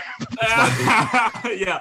I mean, it's like not even just, it's so many materials just all go to Tommy. And no disrespect, it's a great character. But, and I actually personally think you're right. The Green with Evil saga and the OG Power Rangers is some of the best stuff they've ever done. Yeah. But I think Tommy was actually, for me, it is most interesting when he was the cool special sixth Ranger. You know what I mean? Right. That's true. Yeah. When he was evil and then went into being this cool thing that we only called when we needed it because it was a special super duper trump card type situation. Yeah, that was it's like fucking Reptile in Mortal Kombat. You had to do certain combos to get him to appear. They're both green. Yeah. It's Illuminati. Yeah, exactly. Yeah. Tommy is Reptile. It's Yeah, I get it. No, I get it though. That's it was like that game genie that you popped in when you couldn't beat that level. You're like, I'll just use this shit. Yeah. Under that mask though, every time they call Tommy Red Ranger, Jason was like, God damn it. I can do it. I can do it. I've got this, man. Did you ever see there was one thing that I really loved about the trailer was it reminded me of my favorite all-time, because obviously I'm a Red Ranger guy. It reminded me of my favorite all-time episode of Power Rangers, and I always forget which one it was and kind of exactly what happened, but there was an episode where the Red Ranger gets stuck in this dome. And yes. he has no powers, and he has to take on Goldar one-on-one in basically a steel cage match with a bunch of dry ice floating around. Do you remember that? Did that have anything to do with your all's idea for this whole thing? Because I always thought that was just the coolest freaking episode ever, man. Dude, all I can say is you're gonna be really happy when the the rest of it comes out, dude. Hell it's so yes. funny that you mentioned that, because that is actually one of the things where like we want to do this, but like even more adult and like more brutal, and like it's, you know, the whole vibes. I loved that whole vibe of like, you know, welcome to the Thunderdome, bitch. Like Gold. Exactly, yeah. They really had beef too. Like they really like had some like I'd say more so than anybody. They had a big old rivalry, but. Yeah, man. That because like I think that episode stuck out to me because you see the Power Rangers all the time, and we all know the story about like how they weren't even in the suits because they just piped in footage from other stuff and whatever. Super Sentai. Right. Yeah. But as a kid, I was always like, man, I would love to see the Power Rangers like as themselves fighting. Like I would like to see them almost not have these superpowers and be human in the middle of the fight. And then when they stripped him of his power and made him fight, I was like, I must have been like a sixth grader somewhere, just like throwing popcorn around, like, fuck yeah, here we go. It's on now. Let's fucking do this. Just psyched as shit. So when I saw that trailer, that's exactly what it reminded of, man. Yeah, that's exactly what's going to be happening. And, you know, if it makes you feel better as well, I'm also in the suit, too. So any stuff that I do in the suit, you know, we've made the miracle come alive, boys. That's fucking awesome, man. That's awesome. We put that American little boy in there. Hey, you mentioned the darker tone, you know, bringing that to the forefront of your fandom. Do you think that would be the appropriate way for Saban Films to go about bringing the Power Rangers back to the regular TV series? You know, that they've always been, you know, they had the movie come out. I actually enjoyed the movie that they just did, and they pulled the plug on it. And it was a little darker tone, but they want to reboot the whole thing. Do you think that by doing more of a darker approach with it, they could bring fans that grew up with it along with them and maybe really successfully put it on television again? Yeah. And you know, like the comics, I don't know if you guys have read any of the comics. The comics are kind of Lord Dracon, or is that his name? Right. Yeah. They've Lord kind Dracon, of been doing that. You know what I mean? They've kind of, it's like a hard balance, because the thing is with Power Rangers, especially the nostalgia factor, like the market is not really kids anymore. Really, exactly, the big market for Power Rangers are people who grew up with Power Rangers. So, you know, you hit up something like, you know, I wouldn't say the MCU is for kids, but kids like appreciate the MCU, right. You know what I mean? And that's not like, you can still sell toys, you can still do all that stuff. So really, I think they're limiting themselves a little bit, because I think it really could take on a take that like maybe we, you know, handle some more adult stuff while still keeping it cool for kids. Like I mean, the perfect example, because like, it worked for Dawson's Creek, so fuck it. Let's do anything that works for Dawson's Creek is instantly a good idea. Damn it. Yeah. It's like you wouldn't last one day on the creek. I know, man. Like that's what I mean. A darker tone would be really, really. I mean, I think it would be great. I mean, they kind of hinted on those themes back in the day. I remember watching Power Rangers. Was it Time Force or? You know, they were a little darker, and they kind of flirted with that line, like you mentioned, but they didn't really pull the trigger and they go all the way in. But yeah, I think you're right. I think the market is definitely not like a little tiny kids like it used to be. And I think the people that grew up with it are us, like people like our age now. And we're like, well, we'd be interested to watch it with like, you know, kids or something like that now. But, you know, like see our heroes come like the more our level, like in a darker way. Yeah. I think the MCU reference you made, I think, is perfect, because I think we've seen, I can't remember the guy's name that did it, but they did a really dark. They did a really grown up, like, I think there was references like cocaine and hookers, like in that short film. And it was cool, but I think you might be right. Like that median area where like you do the MCU type of thing where you can have it kind of adult and you could have it taken seriously and it can have a serious budget behind it, but kids could still watch it, you know, at least like, you know, a little bit older kids, maybe in that, somewhere in that little sphere right there. I think that's actually really smart.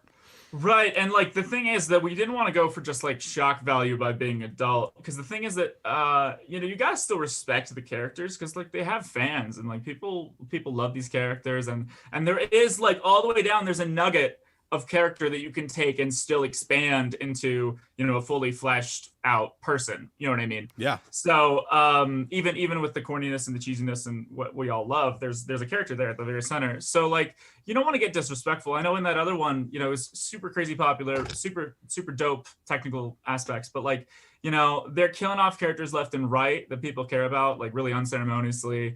You know, Zach's doing like cocaine and banging hookers. There was cocaine and hookers. I fucking There was knew cocaine it. and I hookers, knew it. man. Yeah, I can guarantee that we don't have cocaine and hookers in this episode. So I'm sorry to disappoint you. Normally, if that that's was not a actually good what- way to get people to come to your party. I was like, oh no, I ruined it. The whole thing, it's trash. There it goes, the neighborhood. So I've seen some of your Instagram videos where you're actually doing the karate stuff, and I've seen the the clips that you sent me where you're doing the roundhouse and all that stuff like that. Jay and I are huge Cobra Kai fans. Obviously, you know at least some form of martial arts. So like, what's your martial arts background? A and B. How do you feel about Cobra Kai? Have you seen it?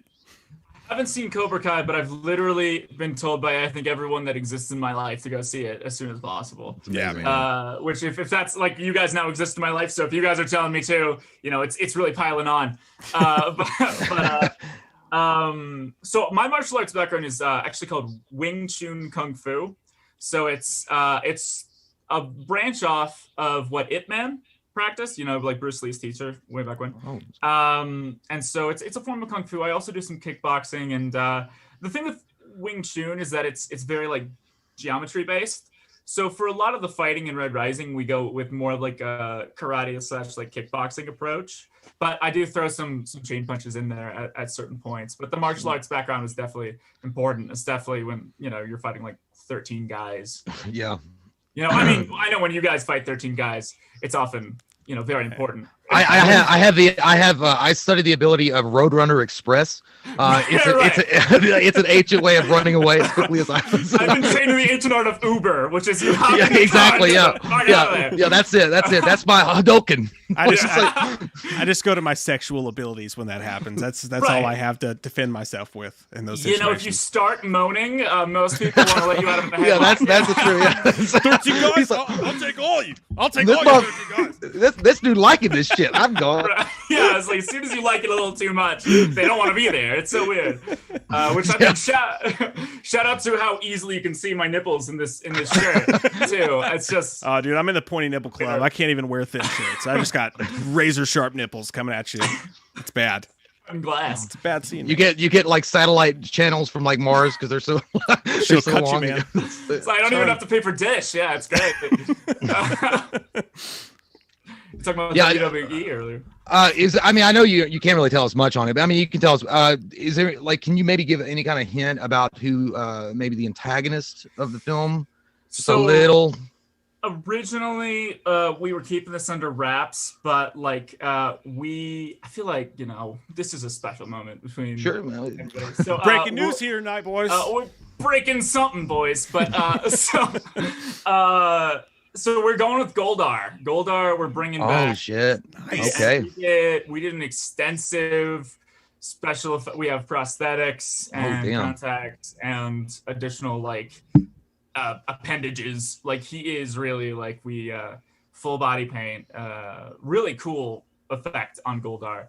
So that's going to be our. There's still some secrets that I'm holding Yeah. back because you know you don't want to give it all away, as my Thinker bio says. But but yeah, I'm super jazzed. Like he was a big part of we were like, who has the most? We were looking for character depth, right? So like, who has the most character depth? And it's like these guys got a rivalry like that, you know. Yeah, it makes sense. Yeah. That's Was there ever awesome. like a discussion of maybe doing something like with Zed or with Rita or? Zed's like honestly, I think my favorite villain. We haven't. He's all yeah. He's scary for a kid. He fucking is. I know. I was like, I can see brain- your muscles. Yeah, your brain's hanging out. Like, holy shit, this is like Hellraiser. Like, he does look like a Cenobite. He's yeah, he literally does. like- I know. That's A the crossover. Cenobite mixed with Cyclops. Yeah, Cyclops and a Cenobite mixed. That's exactly what it is. Cyclops from the X-Men got a little too more pleasure for pain, and That's exactly it. Yeah. Yeah. I guess you guys didn't want to go for the old Ivan Ooze, right? just find some old guy somewhere. Like, we're just gonna spray paint you purple, dude. You're good to go. Well, yeah, we're doing like Ivan Ooze, but you know when he's like selling the, you know when he's just in like whiteface selling the like the things to the kids. You know what I mean? We just do that. It's like $40. It was great. I actually do have, and what I want to do for Ivan Ooze, if you know this whole thing takes off, is I actually want to do like a horror short for Ivan Ooze for like Power Rangers, because I think Ivan Ooze could be Sky. Like I got this scene in my head where it's like, you know, they're like opening a fridge or something, and in the background, you know, it's their mom but out of focus, and it's got like a little bit of like, you know, the like terrifying like morphed purple face, and then he closes and turns back around and it's just his mom, because the shape-shifting thing can be really scary if you think about it. So for sure, yeah. I just thought it'd be fun. Yeah. He was an underused villain I mean, I don't know if he was underused or they just didn't flesh him out enough. In that movie, you know, the 95 or 94 movie that came out, it was just kind of, you know what I mean? They took it and they ran with it. They were like, it's a kid's thing. Let's just not make it too scary. And I don't know. But yeah, as far as a horror villain goes, I could easily see him being like super fucking scary, especially with the morphing ability. He's got like Freddy atmosphere to him, with like the joking about, you know, with the deformed face and joking about being evil, and got some dope lines where he's like, you know, I miss so many things, like the Black Plague, the Spanish Inquisition, and like, that's true. That's a reunion, yeah. And you gotta throw in even for a horror movie. He's like, if you snooze, you ooze. You ooze. Like, oh shit. Yeah, that's it. I'm like, oh shit. Looks like don't do that.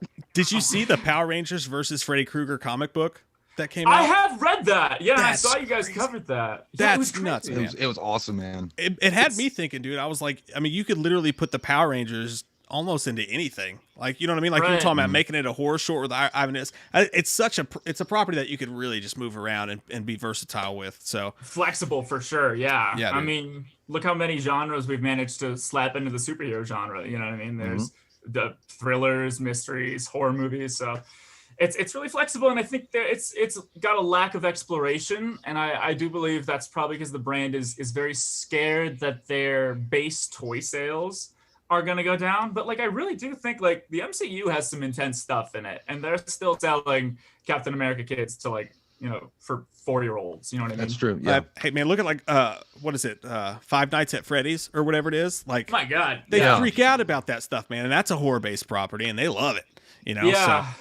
Even with like some of the anime that I do voices for, like fans will come up at like conventions and they'll be like very young and handing something to me to sign. I'm like, you shouldn't have seen this, but I'll sign it anyway. Like, I did some stuff you are not old enough to hear yet, but yeah, us parents are like, oh, it's a cartoon, it'll be fine. And then you hear something or see something, you're like, what the fuck is this?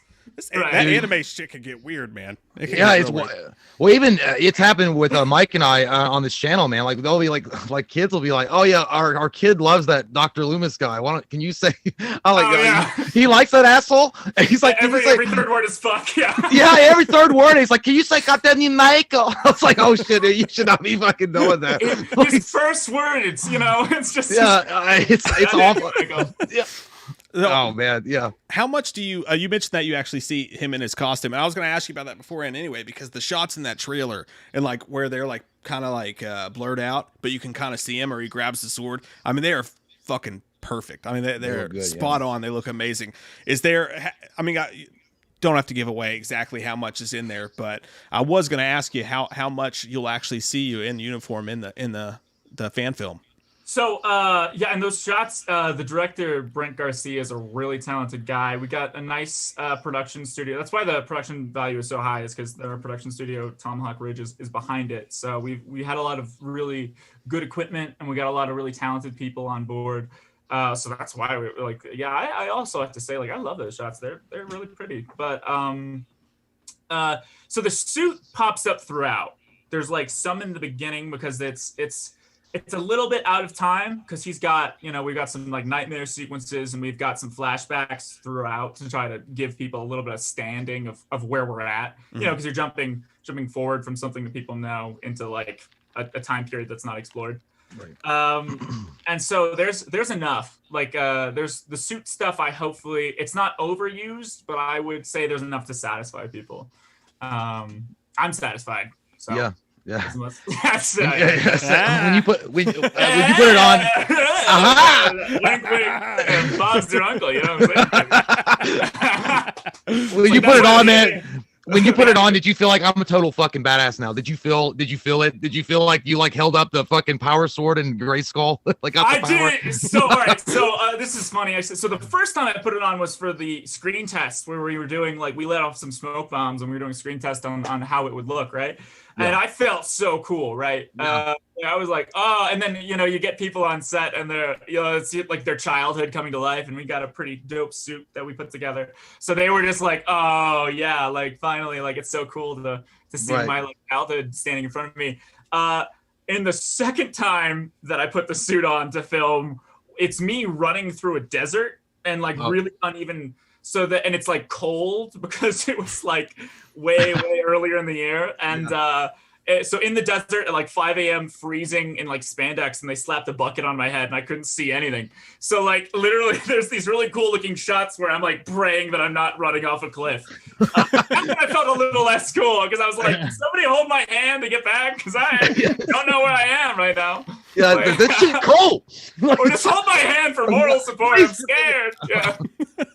Yeah, I get it, man. Yeah, holy shit. But so I don't know if you got like what's the you guys got like a full like a length of the film, like how long it's gonna be, or we're looking at somewhere left or right of the 30-minute mark. 30-minute mark. Okay. 30 minutes. Yeah. Sweet. So, okay. It's a sweet spot, man. Do you guys have any kind of release date yet, or are you still working on it with COVID and everything going on? So, we had a release date, and then like one or two things happened this year. You might have heard of them.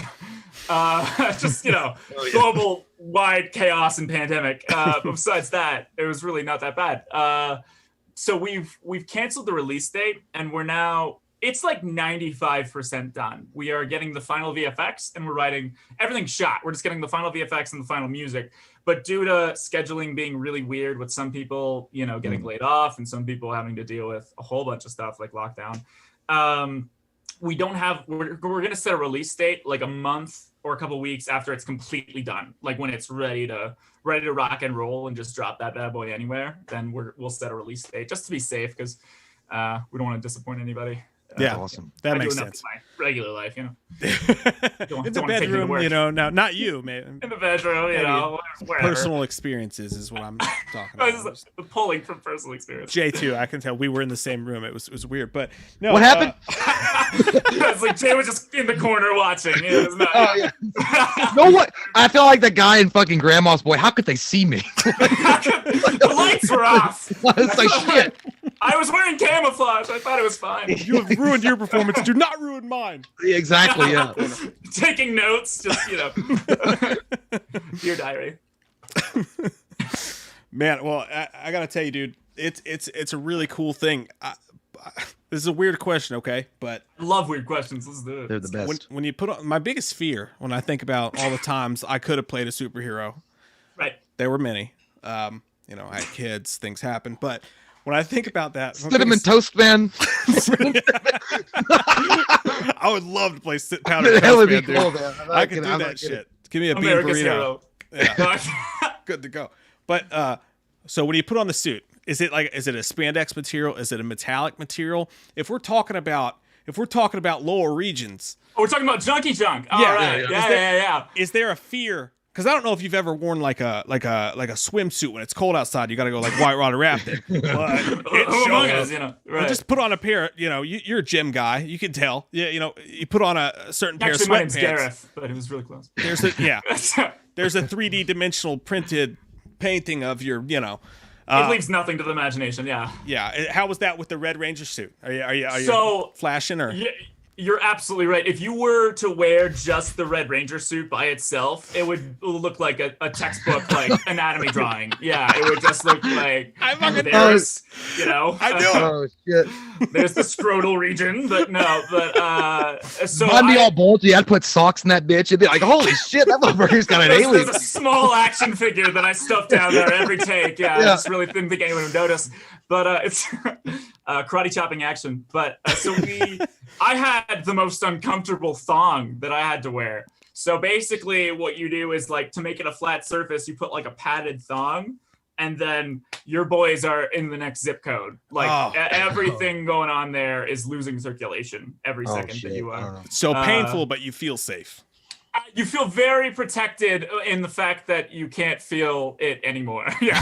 I bet those action sequences go real fucking fast though. Like, I gotta check on my boys. Let's get through this real quick. I've got motivation to go. One take. Yeah. Let's do it. And I'm like doing kicks in the thing, and I'm like, this whole operation could go wrong at any moment.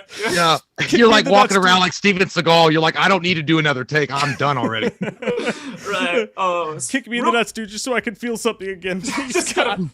So I get another thing with my Tinder bio says. It's just kick me in the nuts to feel something. But also Steven Seagal. Have you ever seen how Steven Seagal no-sells stuff in his movies nowadays? Oh yeah, he just doesn't get. He doesn't. He refuses to look like he's ever injured. No, so yeah. There's this scene in some movie where he's fighting Mike Tyson, and he takes one to the face, and literally it's just. Like my man looks like a gentle gust of wind just carried his face to the left and back. That motherfucker's got a Terminator endoskeleton. It can't be hurt. Imagine being that caught up in yourself and you're like, I'll be in your movie. But... Oh man, Seagal, like, yeah, for sure. Like he doesn't want to lose in any situation whatsoever. I don't know what movie it was, but there's a bar fight scene with him, and somebody, like, I guess in the script they have him where he gets hit, and I think like in that, it looks so real that he's fucking pissed. Like he was like, that guy was never supposed to hit me. I don't know who added that shit in. I'm gonna fucking really break his arm. Like it looked like he was legit pissed. Some stuntman with a death wish was just that's what it was. Yeah, well, give him one. Yeah, just slip one in. Yeah, I was like, damn. He's always been that way, man. Like he always seems like he refuses to get hit, but now in his older age, and I haven't who has watched any of his more recent movies lately, but like I can't imagine him walking in there and be like, no one's allowed to hit me. Yeah, literally. Yeah, like, I mean, come on, man. It's hard to miss you at this point. Well, I mean, it goes all the way back to even his good movies, like Under Siege, where like the final battle against like Tommy Lee Jones is like Tommy Lee Jones gets destroyed. There's zero tension. It's literally just like, and then he slams a knife in his head, and you're like, well, okay, well. Yeah, it was quick. Well, John Leguizamo has a great story about him. I don't know if you've heard that story about Executive Decision, and he said he walked in and like literally, Steven Seagal's not even in that movie but 20 fucking minutes, and he walks in, he's like, "What I say is law," and John Leguizamo starts laughing at him because he's like, "Hey, this guy's joking. He's cracking a joke," and he's like, "He slammed me against a brick wall and hit my head, and I couldn't breathe." I was just like, "Why?" But what I really wanted to say is like, "You're big and fat. You run like a girl." But he's like, I couldn't say that to him. But that's how he is, man. Steven Seagal is one of the strangest like guy that really believes his own mythology, and he has shifted so much on his background. That motherfucker's a chameleon. I don't know what he is anymore. Like sorry, go ahead. No, go ahead. There's just like there's interviews where it's this guy like getting the real take on Steven Seagal, and they're like, who's a Hollywood tough guy? Would you say like Michael J. White? And he's like, can I laugh in your face? That's like, why are you such a douche? What is wrong with you? Like, can you imagine the balls that man has? Just like, can I? It's insane. He's like, yeah, dude. I think the only one that he kind of even gave a little respect to is he was like, "What about Chuck Norris?" Like, well, Chuck's getting kind of old. And he's like he's like 70 himself. And he's like, Chuck's a pretty old guy. What are you talking about, dude? I love the fact that he went to start like literally arresting people, and they notice who he is when he arrests them, like on his thing, and he's like, I'm just too worried about the arrest to be concerned with signing autographs at this point. And it's like, dude, like you have to find the criminals to find people who have like seen your shit at this point. I also love the idea of like this guy's getting arrested and he's got his Under Siege 1 DVD in his back pocket. He's like, oh wait, hold up, wait. Like, yeah. I'd be in the squad car like, this is great. I don't care what the fine is, man. You record a TikTok with me, like, yeah, dude, I would do it in a heartbeat. I would get arrested just to meet Steven Seagal, and I don't even like him that much as a human being. Just to be in the car, then I'm like, can I just smell your ponytail? I'll tell you what, man. Steven Seagal still terrifies the fuck out of me. I know he can't run fast, but like if you were like at a gas pump late at night, you saw him, he was just standing there. I would never ask that guy for anything. That's those choppy arms. Yeah, I don't want to touch that. I don't want to go near it. Like if I say, hey, can I get your eyes? Like, don't talk to me. He's like, yes, sir. I won't ever look at you again. Like, I respect you. I respect you, Native American, Asian, whatever you are. Like this week, because he changes his background like every 5 seconds. Like he really does. I think today's Russian. I'm a Russian Mongol. Man. He's a Russian Mongol. So it's like the shoe polish is just falling off. Off the raining. Yeah. Oh, I think that was actually one of the stories. They said that Steven Seagal fell into like some kind of water, and he popped up, and you could see the streak marks running down his head from where he painted. That's the equivalent of like, when somebody pees in a pool, it turns like green. Yeah. So who do you think, as a martial artist yourself, who do you have in the world of Jean-Claude Van Damme versus Steven Seagal? If you put him in a steel cage, who do you take? Oh, you mean but Jean-Claude Van Damme versus Steven Seagal? Yeah. Oh, Jean-Claude Van Damme, dude. I like think it. Yeah. I think like he was real. I mean, I'm not saying like Steven Seagal at his height. I'm sure he was a really dangerous guy. I just think he's bought so much into his own like bullshit. You know what I mean? Oh yeah. Like like Aikido is a great martial art, but like you can't think that you're literally unkillable. Like this man is like Jesus. Him like we're like talking about That's pretty much it. yeah Exactly. Yeah. And I genuinely think that his career would have, because there's that whole thing in the I don't want to say in the industry, but in life anyways, you treat people with respect and it comes back that way. I think that was the worst thing about Seagal. I think he always treated everybody like shit. And then you saw how his career went. I think his career could have taken a completely different turn had he just been a decent human being to people. But yeah, nobody wants to work with a creepy asshole. Like no matter how much you're getting paid, nobody would. If you can pick a non-creepy asshole and a creepy asshole, even if the non-creepy asshole is a little less talented, you're probably gonna go for the guy who's not, all the way up his ass. Especially in 2020, where you have to be afraid of anything anybody says. Definitely don't want to put Seagal on there. everything's trying to kill you or cancel you. You have to be very careful. Yeah, it's like Well, I actually wrote the Bible. I'm black. Whoa! I didn't know you were black, Steven. I just read the greatest script of all time. Yeah, who wrote it? I did. Literally. That's like the same energy he had. Like every day I wake up and I call the best martial artist I know myself. Just on the phone. I look in the mirror and I was like, how much can one man do? I can't be everywhere. Truly. On Christmas, it's just he's got a little like what's the thing? The little dioramas, except he's baby Jesus. Oh yeah. It's just Steven Seagal's. The tree topper is his face. Yeah. He's in the star. He's in the star. That's what it is. Black shoe polish on the star. Yeah. That is the greatest Steven Seagal reference I've ever heard in my life. That's so true. I want to make it. I want to find it on Etsy. Somebody's got it. You know what? You could probably hire him for it. It's probably not that expensive these days. I don't know. But, dude, thank you so much for hanging out. This has been a blast, man. Oh, man, I was so happy to be here. It's great to meet you guys. And keep doing what you're doing because I love your stuff. Oh, man, we appreciate the hell out of that. And we'd love to have you back on, maybe as it comes closer to coming out, or if you guys release a trailer or whatever. But anytime, man, you want to come back on the show, it's been a blast having you. This has been fun as shit. Thanks, awesome. Man. Yeah, you guys have like the coolest night on the planet. Thanks so much. And Merry Christmas, Happy Holidays. Oh, Merry Christmas, man. Thank you so much. Happy holidays to you. And to you as well, man. Don't let the you going to be able to see your family with everything going on? I will. Luckily, I quarantined and all that fun stuff beforehand, so Christmas is safe. Nice, awesome, man. Yeah, we got dicked on Thanksgiving, but Christmas is a go so far, so I'm excited about it. Getting dicked on Thanksgiving doesn't sound like the worst ever. It's the worst ever. The turkey's getting stuffed, and so is something else. Oh shit! Gobble gobble. Gobble gobble. Oh no. If that's the noise you're making, I don't think you're gonna get a second time. I don't think they're never calling you back. They're never calling you back. I'm saving it, all right? I'm saving it for next Thanksgiving, buddy. For marriage. Oh. I don't gobble unless I'm fucking married, okay? You want the real gobble, you got to put a ring on it, all right? It's some fucking turkey gravy. Roll some Beyonce. Put a ring on that shit. All right, thanks for hanging out with us, man. Thanks, we really Gareth. appreciate I'll it. see you guys in my dreams. Yeah. You bet. We'll see you there. I'll fucking be there, buddy. Okay. Yeah. That was cool, man. That was such a nice guy. Awesome guy. Really super nice. That was super fun, man. I'm not gonna lie, I was a little intimidated by his good looks at first because I was like, well, this guy is just gonna be like into himself. But wow, what a gentleman! And not only is a gentleman, but he's definitely the guy I'm gonna take to prom. Like 100%. Smooth. He's the guy that you see that you think that should have started and can't hardly wait. Like the hunk that you can't get, but really he's a good guy underneath. Yeah, and I know that we do this top half, so that we can, hide our lower halves. But that guy's, check out his Instagram, okay? He's a good-looking guy, guys. That guy's he's got like the fucking 8-pack going on. Ladies, You're gonna want to Hey, go. yeah, check y'all it go out. ahead and check that out, Right. and then make sure that you send us the pictures of it, because I mean, I want to frame it.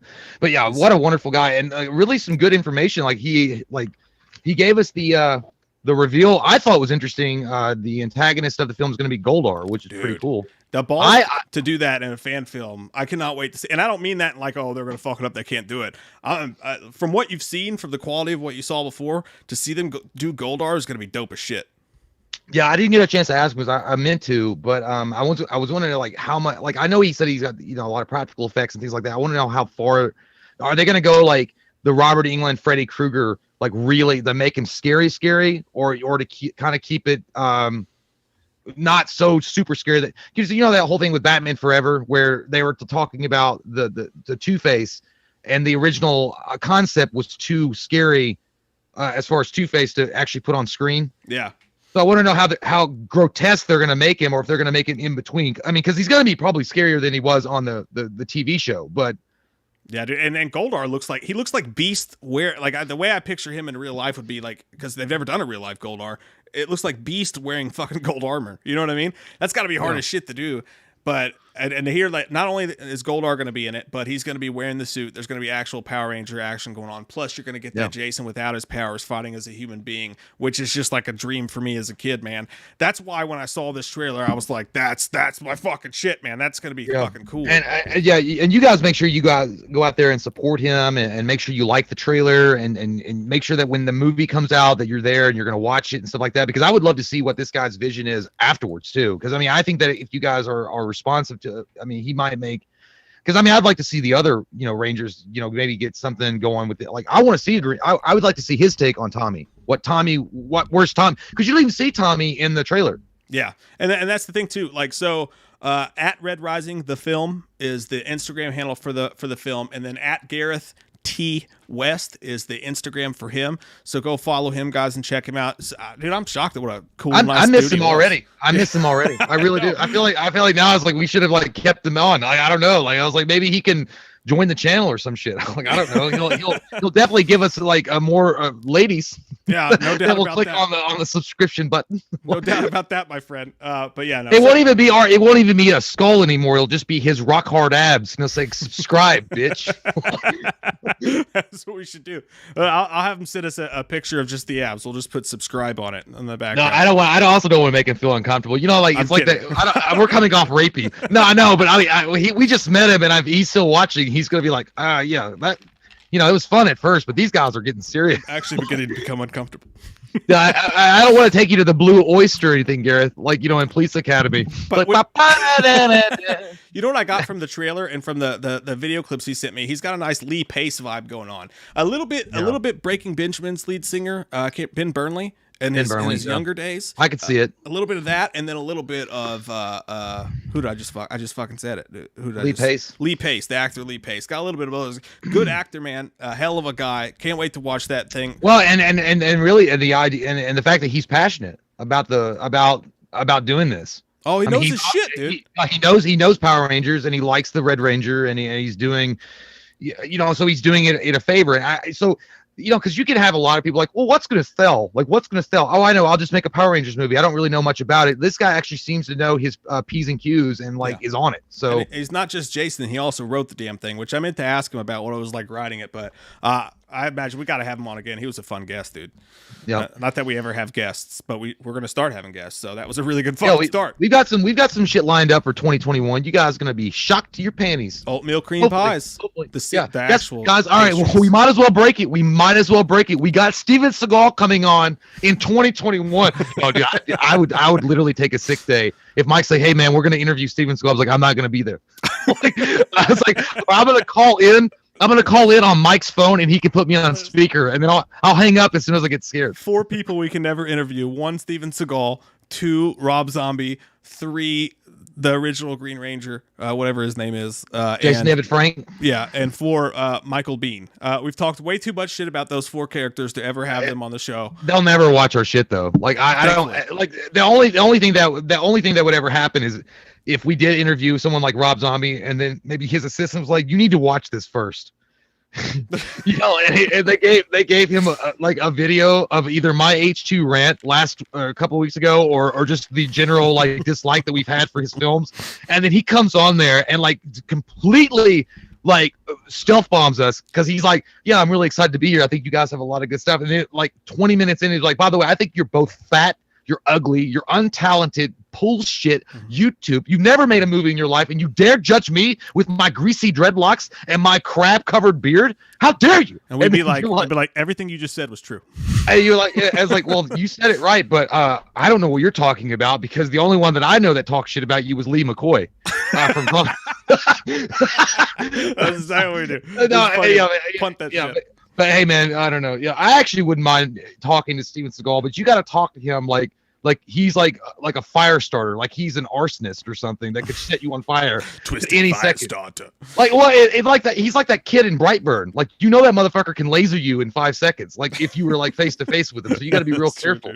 All right, I gotta pee like a racehorse, and my battery's dying. I even wanted to talk to that dude longer, but I have to pee real bad. Real quick, Todd Thayer says, Mike, what superhero would Jay be great at playing in a movie? Jay, I think we covered this before with Blake. Like, I would be the Hawk because when I get drunk on whiskey, I get angry. Blake would have been Iron Man, and you would have been Captain America. Is that what we said? No, the fucking Blake. He was like, well, he changed his. No, he said you would be. You're Hulk. He was Iron Man. I think he threw fucking Hawkeye at me. And I was like, all right, well, fuck it. I was like, I'll never miss. And that's what I said to your mom. Yeah, Jay's fucking Hawkeye. And I'll go with Hawkeye. I'll take Jeremy Renner, that baby face sexy fucker. We'll be right back, guys. Don't go anywhere. We're going to unbox some shit and have a good time. All right. See you.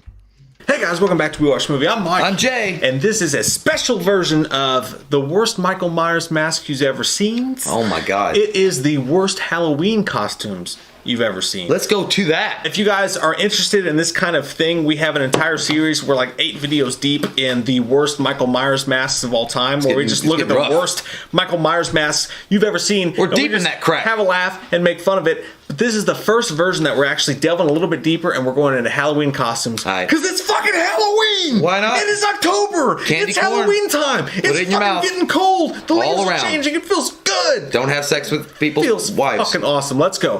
What are you gonna do on October 31st? What are you gonna do on October 31st? Here comes that white-faced fucker, an asshole like no other. He's a big old piece of shit. Wants to stab your sister's tits cause he's a white-faced fucker. Loomis can't recover. Dr. Challenge drunk again, sleeping with your sister's friends.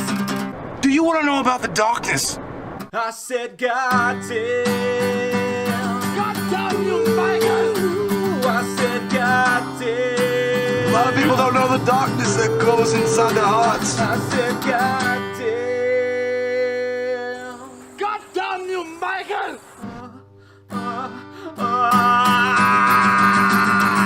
What are you gonna do on October 31st? Number 1. Here we go. Are you ready for this? Yeah. This guy.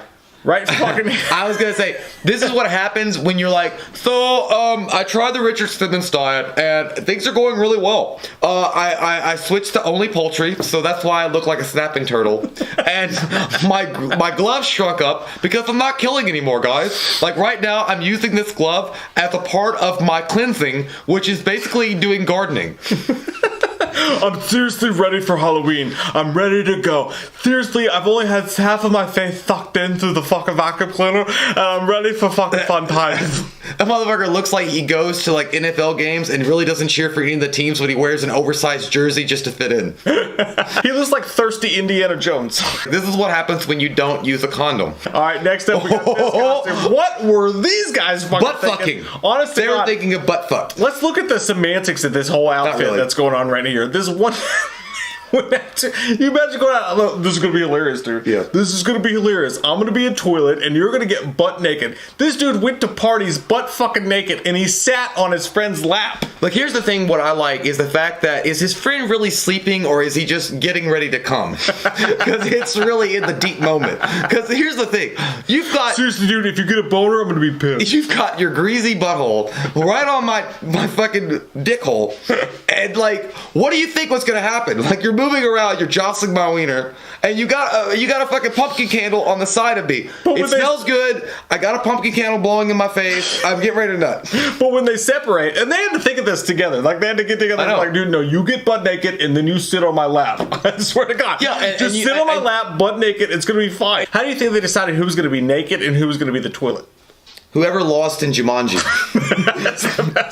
I don't know. I mean, that's the weird. Like, I swear to God, dude, if you ever approached me and said, "Hey, man, listen, I really got a great idea for a skit. Like, how about we have Loomis sitting down as the toilet, and we could have Michael like sitting down on his lap, and it'd be butt naked with just the mask on." Well, when you separate, because like eventually you're gonna want to go get your own drinks, maybe talk to your friends or whatever. One dude's just gonna be naked, and then one dude's just gonna be a toilet. Well, here's and then when you get together, it's even fucking worse. I don't think this was meant to be like actual like. They walked around to a Christmas party or something doing this. Like, it was just probably for just the one shot. But if they did do this, I gotta say two things. What the fuck?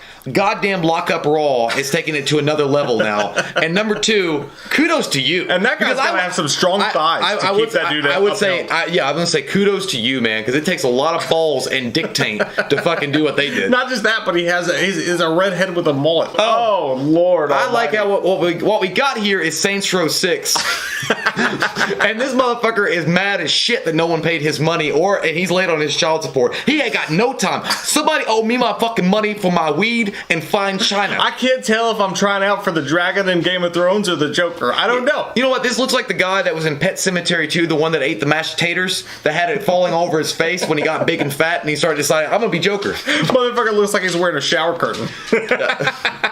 This is what happens when your wife tells you, no, you cannot buy the Xbox 360.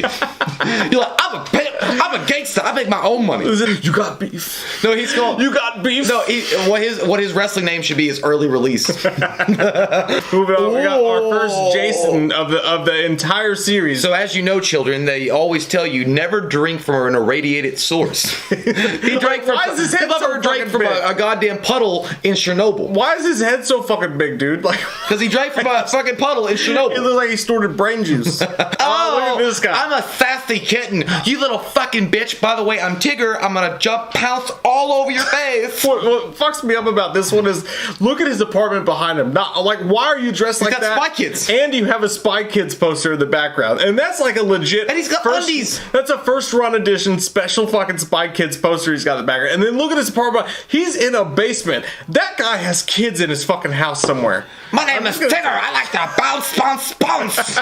This looks like it's all fun. Like, oh, we're having fun and we're getting drunk and it's Halloween and I'm gonna be Tigger. I think what he's doing. But if you look at the fucking house behind him, dude, he's in a fucking safe house somewhere. No, dude, he's not. I think that he's just in somebody else's house that's not his own, and somebody snapped a shot of it. Like he probably snuck in through the basement through the children's room. Looks like he's played center for North Carolina for 12 years. Well, he looks like the guy's like, I am a sex machine. I'm a sex cheetah. Just a cheetah.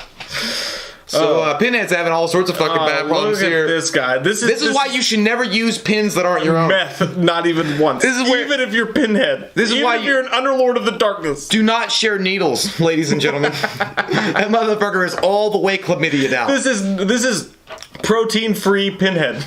It's fucking melting. This is Pinhead after he's been on promethazine for 6 months. He's even got them corn cob. I want you to know I will steal your soul. Do you got any crack? You opened the heroin box and I came. Oh, this guy. Oh, this is not Stay Puft Marshmallow Man. Fuck? This is Stay Shut It Down. Shut it down. The party's over. Time to go home. The party's over. This guy looks like this guy looks like old baghead Jason had sex with the Marshmallow Stay Puft Man and had a white baby.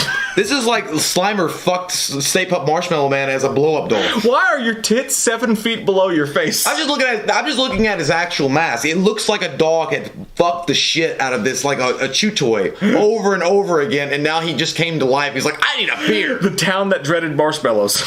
Why does the right side of his face look like a trick? He's got 3 fucking eyeballs. Dude, look, on the right side of his face, far away from the Stay Puft actual hat, it looks like a trimmer or graboids coming out. The fucker has a hammerhead. Oh, shit. He got a hemorrhoid head. His tits are 7 feet below his face. You know what? One time he got out of the shower and he felt a sharp pain in his lower back, and then he realized he was stepping on his titty. Seriously, I make the best guacamole. Yeah.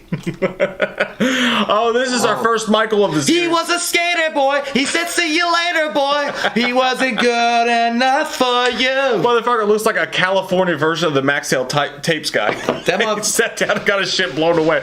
You sound like you're from London. Dude, look, he looks like he's 2 yells away from Dragon Ball Z Ultimate Form. Motherfucker's got a Billabong shirt on.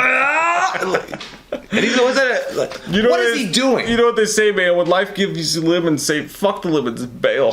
That motherfucker looks like he went to Chia Pet, but nobody trimmed him. It's Chewbacca. You know what? This is actually That's not bad. That's a good costume. I like man. that. I appreciate that. I don't know what you're holding above your head. Is that a strange dildo that you found in your wife's bed or a vibrator? Oh, it's a fucking weird gun. And he's got the nice setup for the fucking hairy chest. And dude, it's a good costume. I actually dig this one. This is the way that every man looked when they had to be dragged along to the Twilight showings in the theater. Like they could do it, and they come out looking like Pinhead earlier on. This is me when I get off early on a Friday. Hi.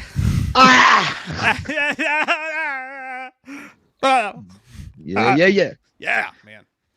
Gareth is that kind of guy. Is like, that was the kind of dude I was looking for. And yes, you get slapped if you look at hope. Oh man, that was fun as fuck. Man, he was a cool guy. We have to bring him back, even if it's just to talk like crazy shit, like talk about like martial arts and whatever. He could be our fucking resident martial arts specialist. Hey man, I have no problem to call him Shidoshi. He does some real shit, man. I don't remember the name of what he said. The stuff. It's like the Wu-Tang Clan. Discipline. No, it was something woo something. I don't know. It sounds. I feel like a disrespectful asshole to our guest because we can't even remember what the art form. Whatever it was, it sounded cool as shit. I know that. All right, guys. The only thing we have left to do tonight is we're gonna unbox some stuff, hang out for a few more minutes before we say goodnight. This is our last stream before, I guess, next Monday. A week from tonight will be our next stream, but we will have stuff coming out. We have our Cobra Kai review is going to come out on the 28th. Cobra Kai season 3 is going to come out. And then also for Patreons, we have our monthly Patreon commentary, which they are voting on now on the Patreon. If you want to get on that, check it out in the link below. We're going to do a Patreon review that's going to come out. And then this Saturday night, by the way, does that work for you, Saturday night? That's the day after Christmas for the Patreon live stream that night. Oh, yeah, I can do that. Okay, cool. We can all show off what we got. Yeah, exactly. That's a great fucking idea. But that's what we used to do when we were kids, by the way. Like, hey, man, what'd you get? If it was a few years ago, I would have shown off my divorce decree. Like, it was the best present ever, guys.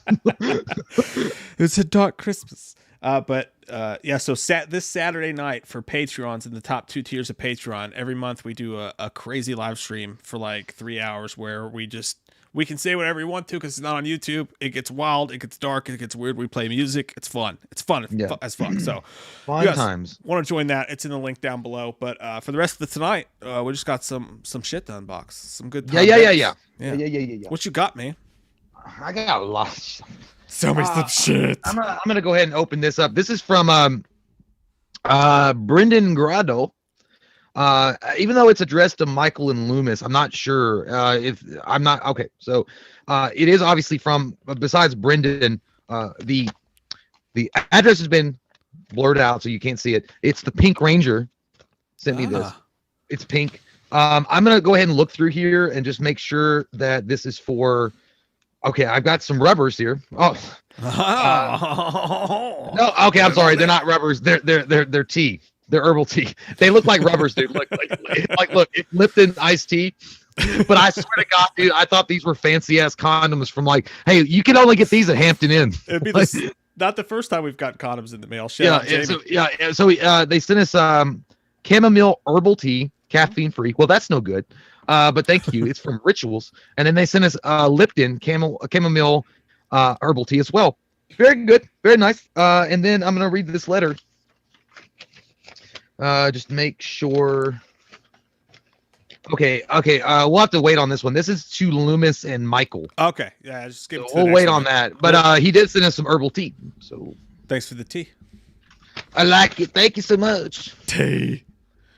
First off, don't you ever send me something without caffeine in it, okay? You crazy? Where you from? Russia?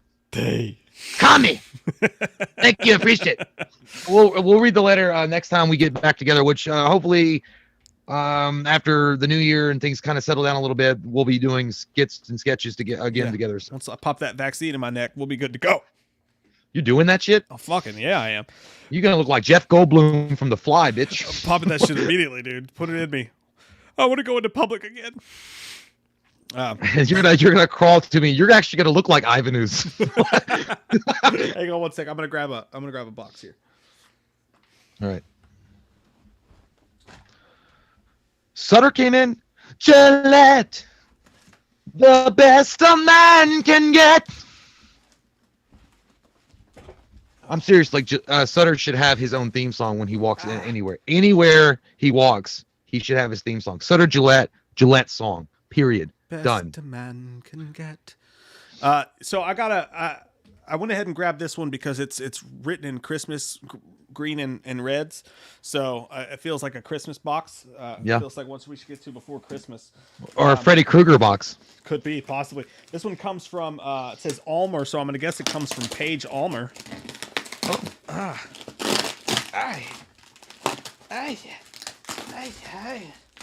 All right.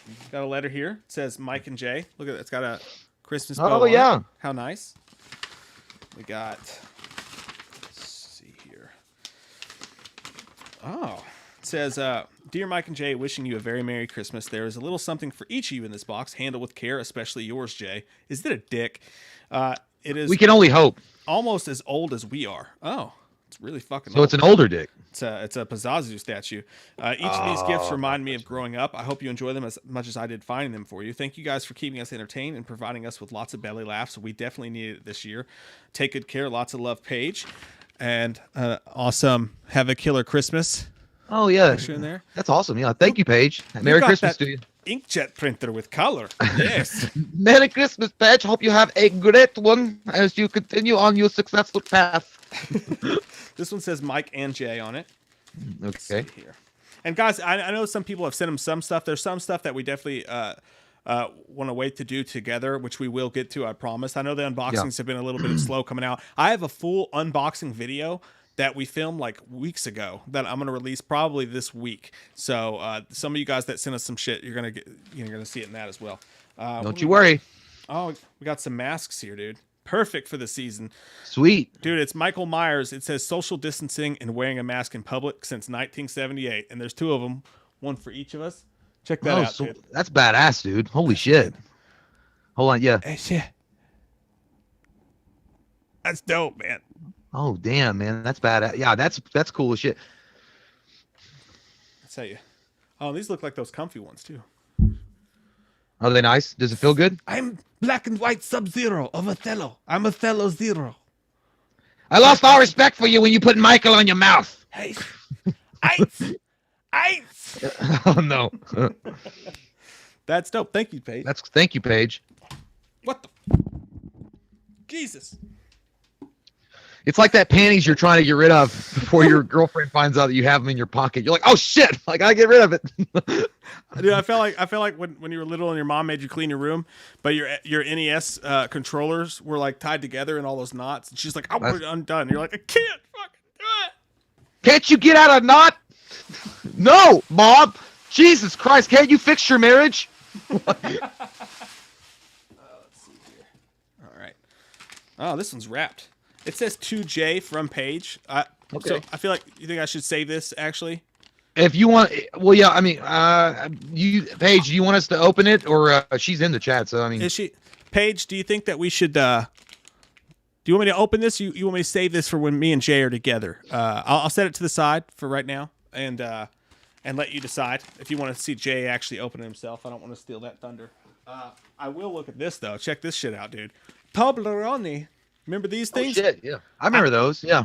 I don't think I've ever actually tried these, dude. Those candy bars and them fucking squirrels. Toblerone sounds like the first Italian mob that moved in New York, and they got ran out by the Sopranos. It's triangle-sized dick. When you put them together, they become mega dick. Mega dick. I'm looking forward to trying that. It's Swiss milk chocolate with honey and almond nougat. It's got the nougat. Oh my god. Oh my god, dude. You dick the camera so much my connection died. That's how Like I do. you're pushing it real good. Push it real good. She says, "Please open it." So I'll go and open Jay. I'll open it for you. Okay. Oh, I'd like to open all your Christmas presents this year if that's possible. That's fine. Go ahead. Smell the paper. Smell the fucking paper first. Dude. Smell the paper. Just from the fucking corner of this, I can tell how badass it is. You're gonna love this, dude. You're gonna fucking love this. Do you smell the wrapping paper? Does it smell good? Does it smell like Christmas? Fuck, dude. Wait, Yeah, get it in there. I like it. it smells good. I like it, dude. This is fucking cool as shit, man. And she's right. This is from like. I am gonna be careful with it. Dude, this is fucking cool, man. Look at this. Look at that, dude. Oh my god, dude! Holy shit! That's that old school. That is gold. some old. Oh my, dude! I had that figure when I was growing up. My brother and I played like with that all the fucking time. It's Batman, guys. The Joker from the original. Jesus Christo with squirting orchid. It's got that The squirting orchid. Oh my god, that's so badass! Thank you so much. man, Holy dude. shit! And you can tell it's aged. Like I know you probably can't tell on the camera, but like where I can it's kind see, of like yeah, but that gives it character. It's been through battles. Yeah, dude. That looks amazing.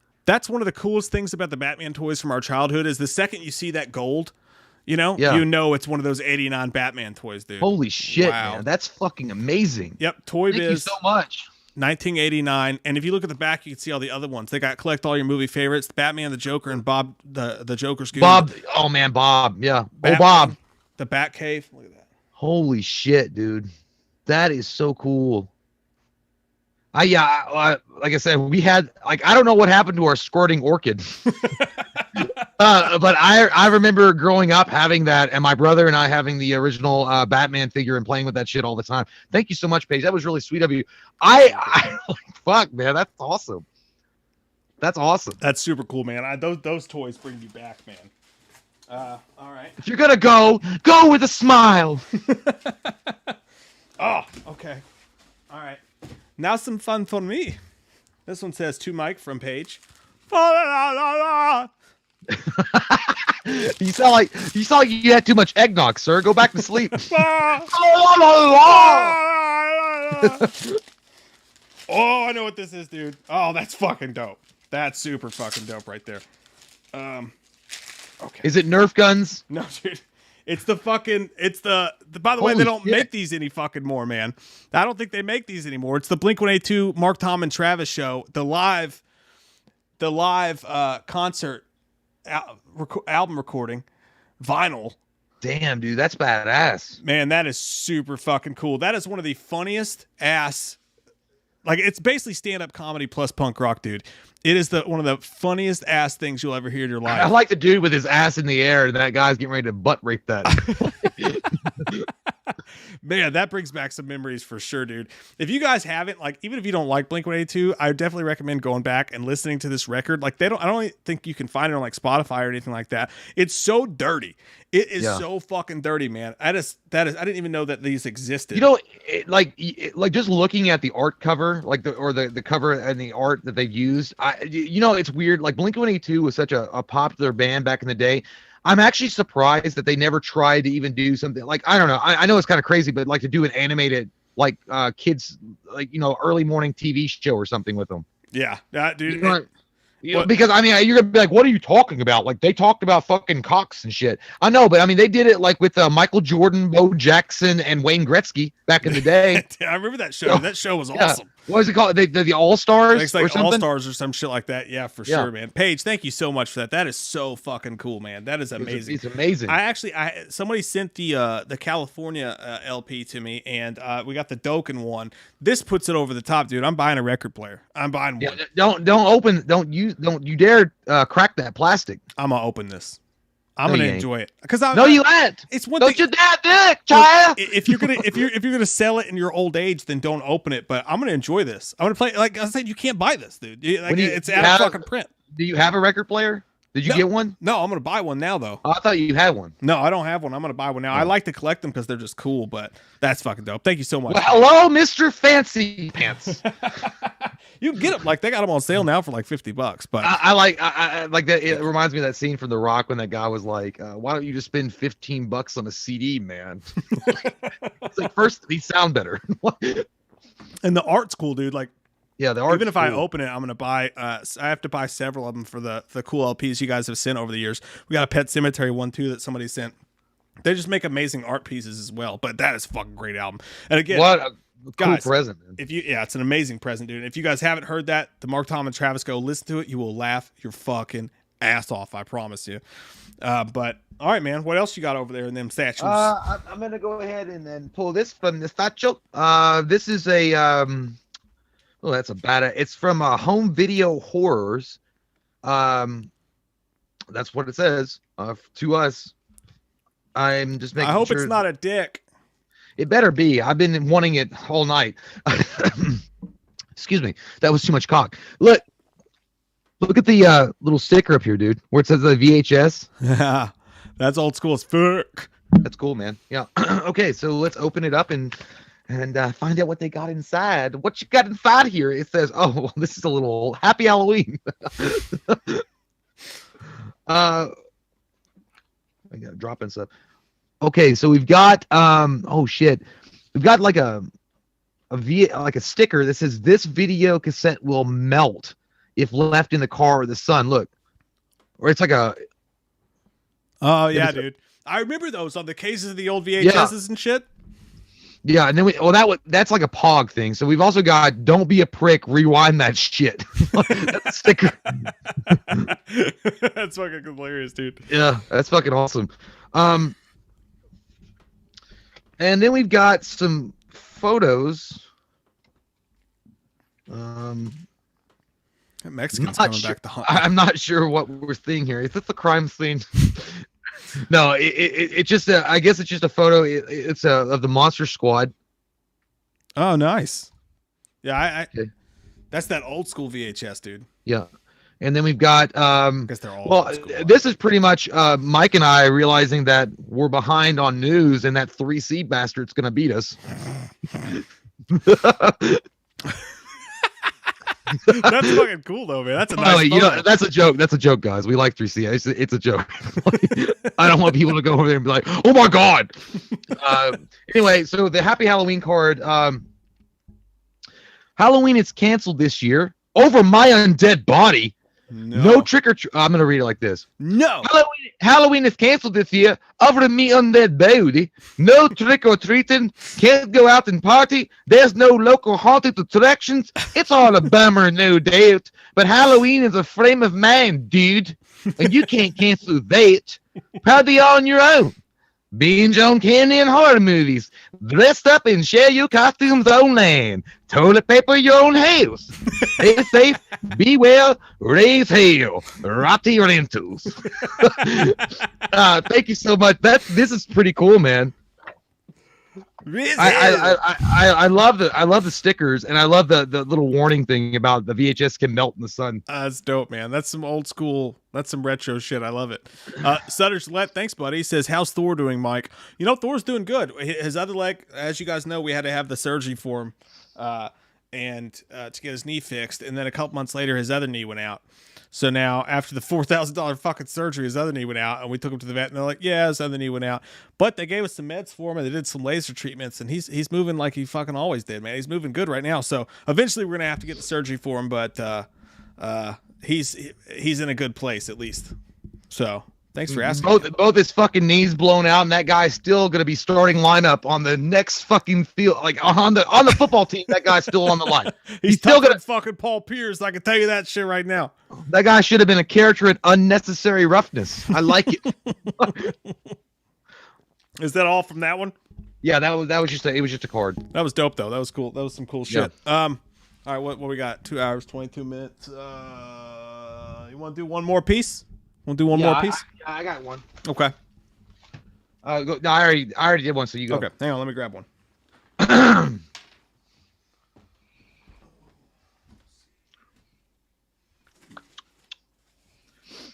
Mike looks like he's trying to find stuff to hide a body that he just killed earlier.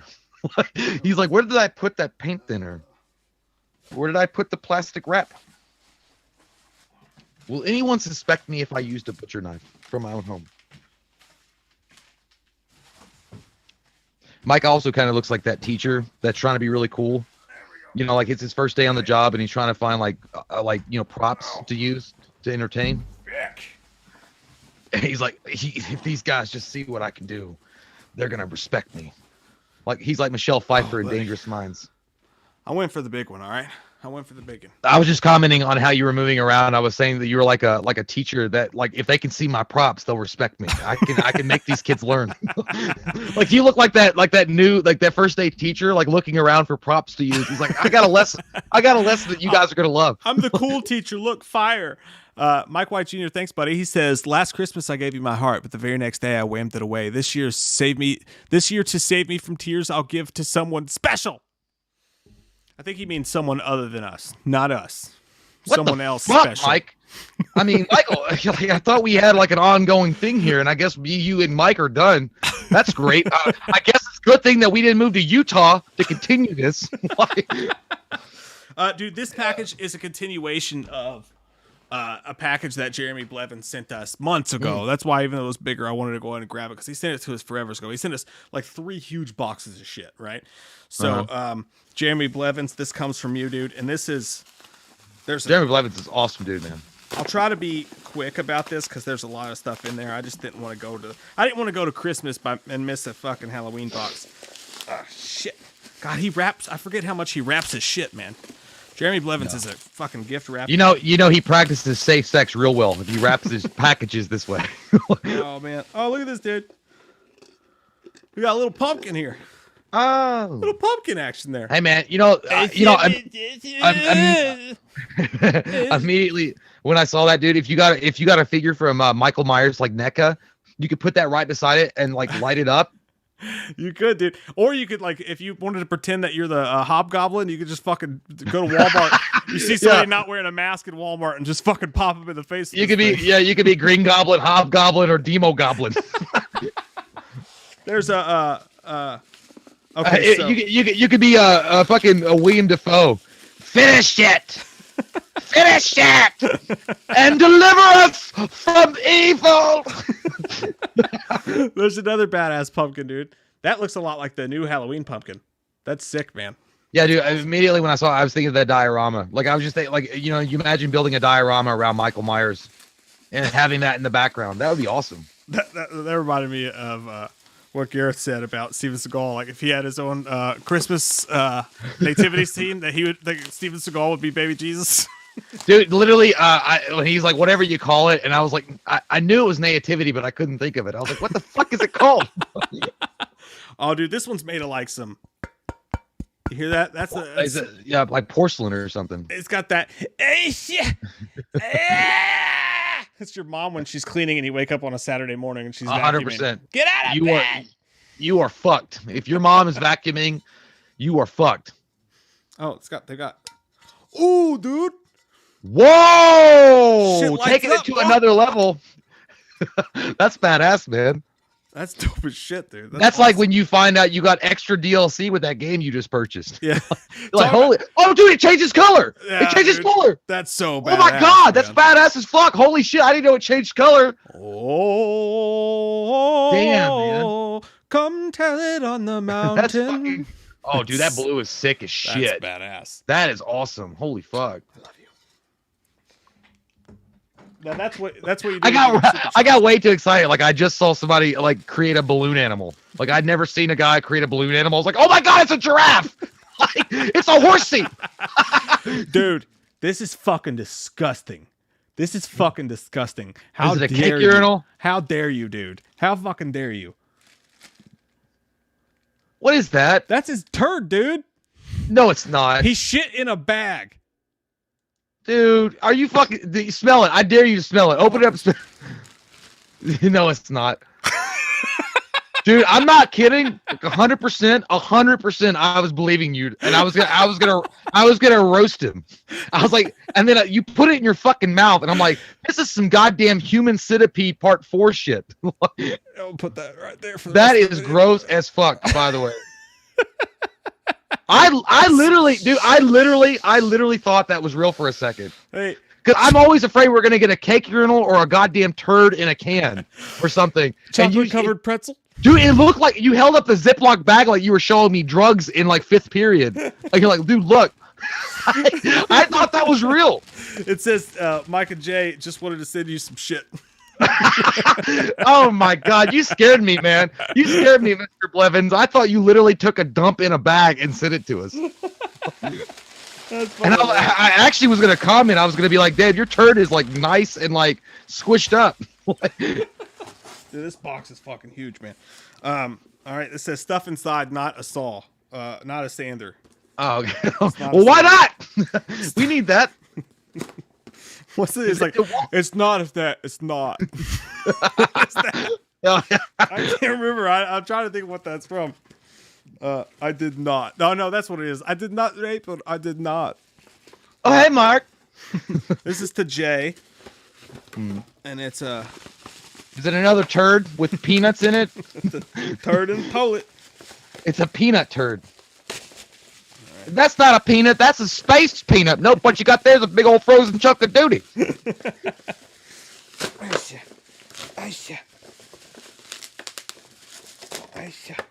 Oh, you got a Freddy Krueger solar figure.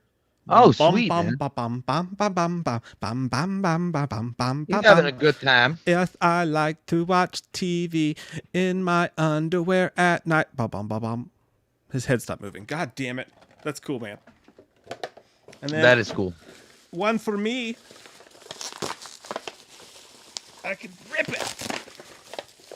Rip it and grip it. The ripping and the tearing. I got me a Jason one. Dun, dun, dun, dun, dun, dun, dun. I like to dance at night. Hey, by the way, if we were still playing with toys, that's how we would have our characters meet. Master! That's awesome, dude. Thank you. And it's solar powered. Gets its power from the sun. From the sun. The sun can't be undone.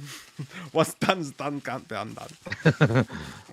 By the way, guys, I'm gonna stay with you as long as I can, but my phone is dying, so I don't know how much longer I can stay up on the chat. I got like 5% left. Oh, are you using your phone to watch the chat? Yeah, because I can't. I don't know how to do a split screen on. I don't think I can because I'm not hosting the events. Okay. So. Well, you'll be good. If anything comes up, I'll let you know. In the meantime, okay. We got it. We got a cup. Oh, dude, that's fucking badass. It's a coffee cup that says Smith's Grove, Haddonfield, Illinois. Yeah, that place should have burned down. Have you ever seen that goddamn 401k? Bastards. That's dope as shit, man. Thank you. Dude, there's a Smith's Grove in Kentucky. Me and Jay went there on the way to a concert or something. That's crazy, yeah. Twice. Yeah, I'm surprised if we ever got like out of the car and tried to film that shit, we'd be like arrested for terrorism. I'm surprised. They'd be like, these motherfuckers got a trench coat, a goddamn mask, some knives, and all sorts of shit in their back seat. Like they're trying to start some shit. There's been several times that we've gone filming places and like saw cops and then realized we were in a public place and we had knives and were dressed as Michael Myers and Dr. Loomis and thought to ourselves like, fuck, dude, we might go to jail, especially since we've been drinking. I think the worst one was like when we were trying to do that. I don't know what Halloween horror month it was, but we were trying to do the opening at. We were doing all those Loomis. We were going around and doing 2016 or 17. We went to this one place and we went to a park. And I was legit like fucking scared we were gonna go to jail. Like, dude, because I didn't even think about it. We were driving there early in the morning, and I looked back, and we literally had a jumpsuit, a mask, a real butcher's knife, and a trench coat. It looked like we were gonna have like a flasher go distract people while Mike stab people.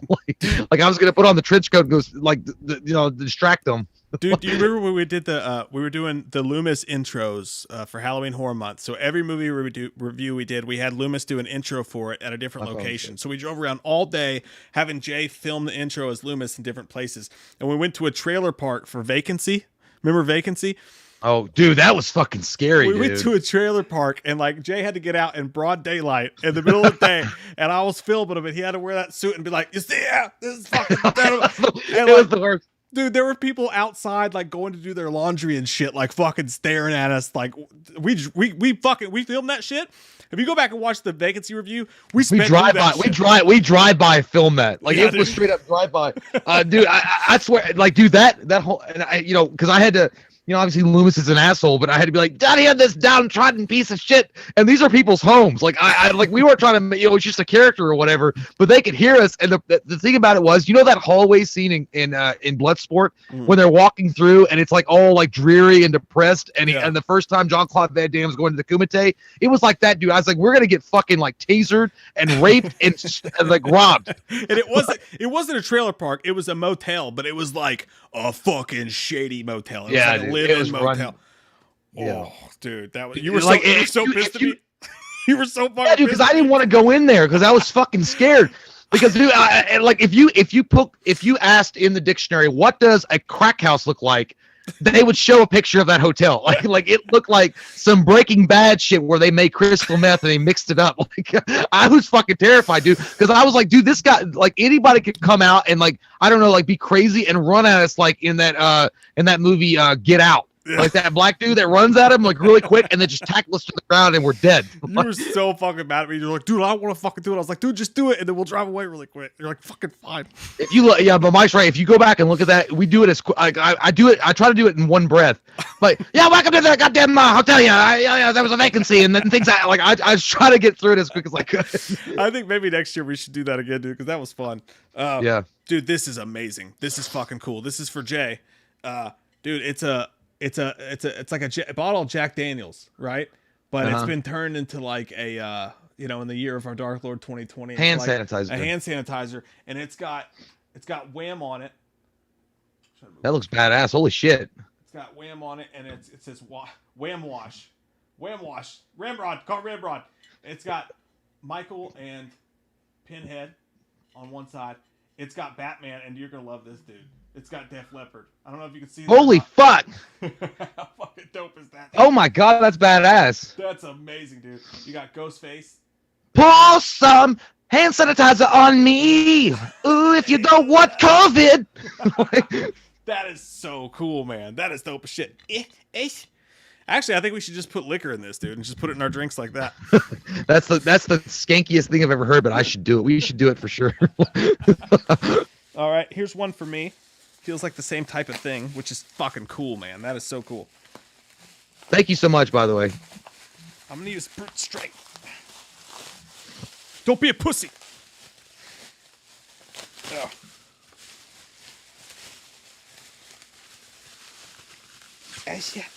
Yep. Oh, dude, sick. I got the same one. I got one too. It's got Wham Wash on it. It's got all the same shit on it, but mine has Jason at the bottom. And then it has, that's so cool, man. It's got Blink-182. Oh, shit. It's got the Blink smiley face. Dude, that is so sick. And I'm an over-sanitizer, man. Like, my whole family hates my guts because every time we go anywhere, I'm like fucking spreading it all over them. I'm like pouring it in their eye sockets and making them snort it because I'm so afraid of COVID. But no, that's literally a Jack Daniels bottle. It says Jack Daniels there. That is such a cool idea, man. That's badass, man. Thank you so much, man. That is fucking awesome. What an inventive, cool, fucking well thought out idea. Yeah, and practical too. It makes sense. Literally is. Jeremy, dude, that's fucking amazing. All right. Thank you, Jeremy. I'll try to go fast here because I know. It's just such a deep fucking box. It's so deep. It's so deep. It goes to China. Idiot. Deep, dude. It's deep in the ground. So it says Mike on it as well. It's the same thing as the glass, dude. Oh damn, that's cool shit.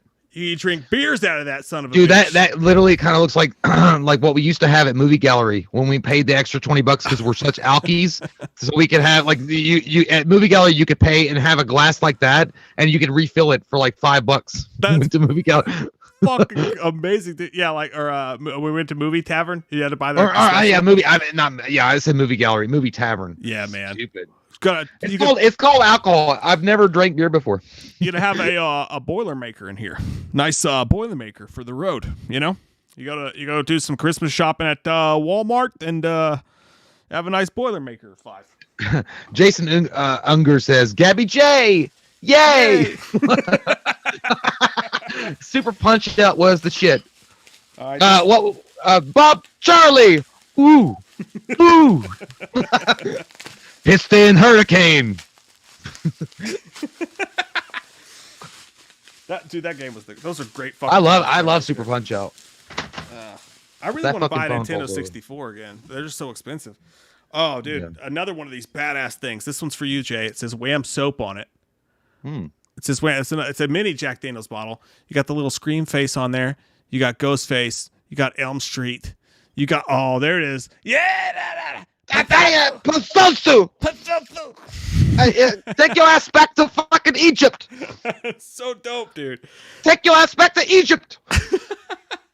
Hey man, I also want to point out the fact that we're gonna definitely use them. But if anybody comes over and they go to our bathrooms to use the restroom, they're gonna go wash their hands. Like, well, how conceited are these pricks about their brand? Honest to God, dude, like I'm gonna use them as hand sanitizer and soap. But when COVID's over, I'm gonna celebrate by turning them into alcohol dispensers. Dude, honestly, we probably could have a big ass fucking party. Like where you just do you're like, hey, squirt me, bro. Squirt me in the mouth, bro. Squirt me one shot, bro. Yeah, dude. He's like, hit me, bro. Squirt it in my mouth, bro. My tongue actually touched that one, dude. This is so fucking dope, man. This one's for me. I got the Mark of Thorn. I got Silver Shamrock.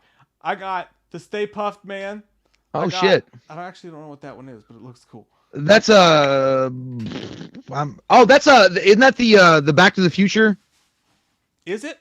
I think we might have got him turned. I think the last one might have been mine, and this one might have been yours because it's got your Ghostbusters and your Back. Yeah, well, I think that's the flux capacitor. Okay, that's that, and then you got the ghost face, dude. Either way, look at that Mark of Thorn, dude. That's cool shit. How sick is that shit right there? That's then that could be that's also Silver Shamrock on the side. I love it. I want to suck on it. I want to suck on this bottle. Go ahead, get that shot in there. Not for you. This one says divot. It says divot between each other. Literally. Divot. That's how people in Croatia call David from Lost Boys. I like David. I like David from Lost Boys. David's my favorite vampire, David. It's like, it's a good talk. No, it wasn't. By the way, nothing against Croatians. I'm just saying, I don't know anybody from Croatia. Am I ever going to meet anybody from Croatia? Probably not. So I just imagine they probably go, David. Oh, dude, check this out. I like David. Some sick iron-on appliances, dude. You got Wonder Woman, Superman, shit. Flash. It's the whole Justice League minus Batman. That's sick, dude. Man, I kind of digging that Green Lantern one. You can have it. I will. I got a black sweater with its name on it. I like my iron-ons. You know what I'm saying? I should have just waited and got a jean jacket and just ironed all these patches onto a jean jacket and walked in like I got the power. That's what I should have done. I wish to God I could pull off a jean jacket. I really do. This one's for me, and it's got tons of T-shirts. Some of my favorite things in it. We got Haddonfield, 1978 high school. Fucking cool. Oh. Dope as shit. We got, and they're Gildan brand, so you know they're high quality. I love the Gildan. You got, dude, they're nice. They're all high school shirts. Woodsboro High School. That's fucking cool, dude. That's the thing. You're walking down the street and someone no one pays attention. They think you're just wearing your high school shirt, and they double take it, and they're like, "Oh fuck, dude, that says Woodsboro on it." Yeah, except for those older folks, and they'd be like, "Oh, he went to Woodsboro. Didn't that place close down a few years ago? I don't even know." Dude, and then finally, not only you got the Crystal Lake Camp Counselor, but then on the back it says Counselor on it. There you go. That's the nice one. I wish we had got that a few years ago when we were doing the Friday the 13th review. Oh yeah, I know, dude. That would have been fucking sick. I've not got a yellow shirt, but now I own a yellow shirt, and I'll wear this yellow shirt. Shouldn't that be a Star Trek red shirt? Because automatically when you wear that, you're fucking dead in Crystal Lake. Might as well be a fucking bullseye, man, like a tramp stamp. Okay. Thank you so much, dude. By the way, Bacon Jr., are you really from Croatia? Holy shit. Like, nice to meet you, because I didn't know that you really were. All right, here's another one for me, and the last one's for you. I got some magic disappearing ink. Oh, the things I can do in bed with that. You don't even want to know. You don't even want to know. That's right. Be afraid. I do. I want a text message full of it. This is going on my fucking desk, dude. It's a desk plate that says CFO, Chief Farting Officer. There you go. I like that. I like that. That's going right here on the old office desk right there. You know, you made it to the top, sir. You made it to the top. I can fart the goddamn Pledge Allegiance. I told you I'd make it, mother. Hey, listen, if you put a recorder in my ass, I can literally sing the national anthem with a recorder because I fart so well. Oh, dude, this is fucking gross. I'm gonna save this for last. First, I'm gonna open up your box here. What we got? This one's to Jay. And it looks okay, hold on. Oh, dude. JT Customs, happy birthday to you. I hope you have a wonderful birthday. Hopefully you don't have a custom birthday. Have a real one. Goddamn, don't have someone create you a birthday party at Chuck E. Cheese or something like that. You're 26, okay? Stop it. Go to a strip club. Get some boobies rubbed in your face and then, have some Sylvester. And then go home and be depressed. At 26 years old, a lot of depression coming your way. Get used to it now. Happy birthday, JT Customs. Have a good one. I forgot what I actually had a joke to make on something you said, and I totally forgot what the fuck it was. It's I all right. literally blanked the fuck out. Dude, check this out. How thoughtful of this son of a bitch right here. He sent you the same shirts that he sent me, dude. But yours are polos. Dude, God, I'm gonna make out with this dude and like introduce him to my mom. Yeah. What a wonderful human being. That is so nice. Thank you so much. Yes, I will wear those because as you guys know, I'm not that I don't appreciate the t-shirts that you guys have sent, but I am not a t-shirt wearing dude. They're different That brands. is fucking awesome. Yeah. So one Mike would be the student and I would be the weird perverted gym teacher. That would be fun. Okay, and then the last one's a t-shirt. It's the same. Well, that has t-shirt to the be. Camp Well, Council that has t-shirt. to be. Yeah, that has to be. But I like that they're different brands. This one's Lee's Dungarees, and then this one is Apartment 9. So you got the good brands going too. I love it, man. That's awesome. Thank you so much. I appreciate that. That was one excellent box. Jeremy, Paige, thank you all so fucking much for the So stuff great. that you sent. That was amazing. Most triumphant. And then finally, the last thing from Jeremy, man, is it's JT, Poop Man. Oh, dude. I'm sorry, man. He said I'm not really 26. You said on the 26th. I'm sorry. Dr. Lubins gets confused. A lot of Asian tea in my mind. Okay, whatever. Your birthday's on the 20th. I still think you should go and get your face rubbed in with some boobies. That's what I'm saying. Distract yourself from what's going on in the world. Didn't get a job. Move on. My hair's getting fucked up. I'm going streaking through the quad tonight. Dude, look at this. I know. I got it. He's not 26. His birthday's. I know. I'm sorry. I fucked that up. Look at this, Jay. Dude. What is that? Is that wet poop? Oh. What the fuck is that, dude? Stop. What is that? Yeah. Oh, dude. What is that? Open your mouth. I'll show you. No way. I'm not touching that. Dude, it's it's like two girls in a cup. Oh god, dude, there's corn in it. No. That's fucking gross. Is that poop? Is that supposed to be poop? Like liquid poop? Yeah, dude. Look. Wow. Oh man, that's so nasty. Look what I got for you, dude. I pulled you out something. Look. I got a dude, piece.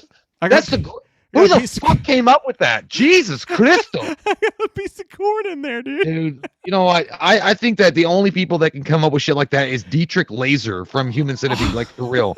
I will cut you at your knees. Dude, and make fucking corn poop. It's poo full of corn, man. Oh, listen. Oh man, that is fucking gross. Be real quiet. Everybody listen.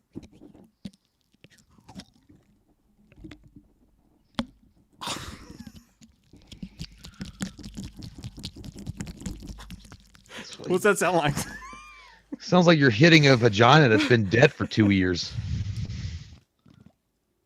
Oh, dude.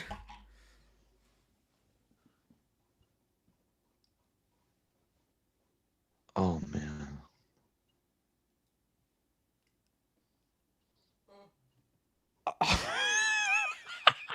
So fucking gross, dude. I don't want to look at it anymore. Really. Oh. You act like you've never had a turd in your mouth. A little piece of corn fat. I know a guy that's really religious about eating asshole, and I think that he may have swallowed one at one point or another. I know a guy too. Look at that. That's It's fucking- Hey, you know what? That actually could be. We could use that in a skit, but I don't know. I actually think YouTube would probably like kick us out, even if it's fake shit with corn in it. I think it'd be enough to be like, you can't get away with a sketch with this. Like I was thinking about like Loomis and Myers, and like Loomis like punches Michael in the stomach so bad that a turd falls out. It rolls out through his pant leg. Grubby says, Mike, stop playing with your poop. I can't help it. Dude, I can't believe they put little tiny pieces of corn in it. That's such a nice touch. Oh shit. That's it. That's it, guys. That's the deep Jeremy Blevins box right there for you. I think that's a good one to end on, though. I think it is, honest to God. I don't think you get Yeah, any better. I really think that's a good one. Hey, Jar Jar poop, Jar Jar poop, guys. Natacat says you should prank someone with that. You know what? Funny story. I don't know if I told this to you guys or not before, but one time I worked at like a business place, and we went to the Chinese buffet for lunch, and they had calamari on the buffet, but Chinese calamari is just like lightly battered octopi.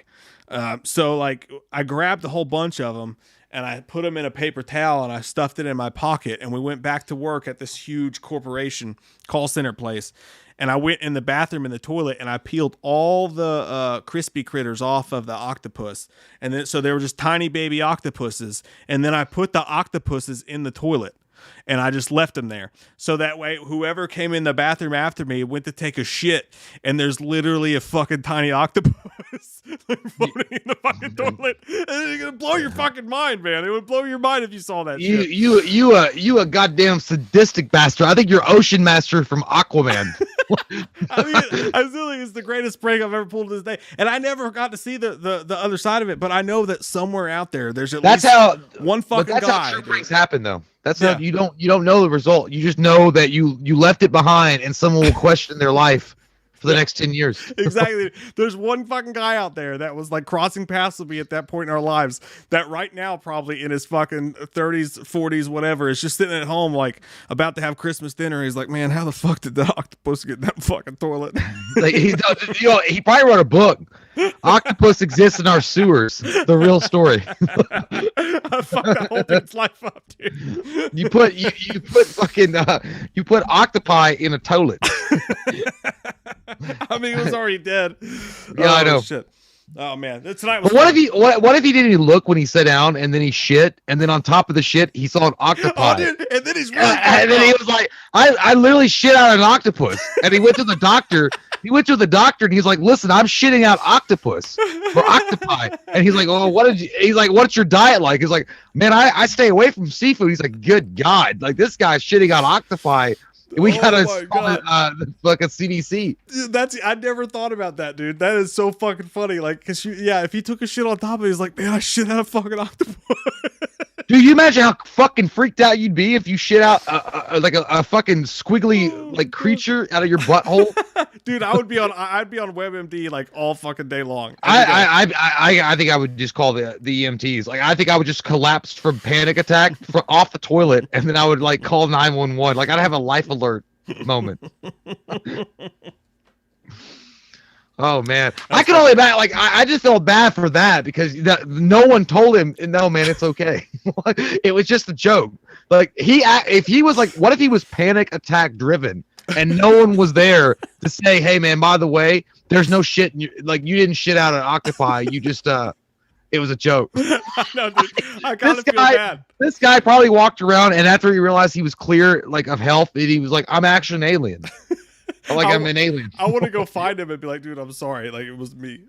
Probably punch me right in the face because I know they had to fuck with that guy. Andrew Cocheros, thanks, buddy. He says, put the poop on a seat you're saving on a seat you're saving at the stadium or theater. That's a good idea, especially in these times. You could use the social distancing for sure, man. Too true. Isabel, you did not have to do that. Thank you so fucking much, Isabel. You're such a sweetheart. I can't believe you're even awake right now to watch the stream. Everybody give a round of applause. Fucking Isabel. Isabel! Love you so much, Isabel. Thank you. She says, Merry Christmas to every single one in here. So glad we've made it this far.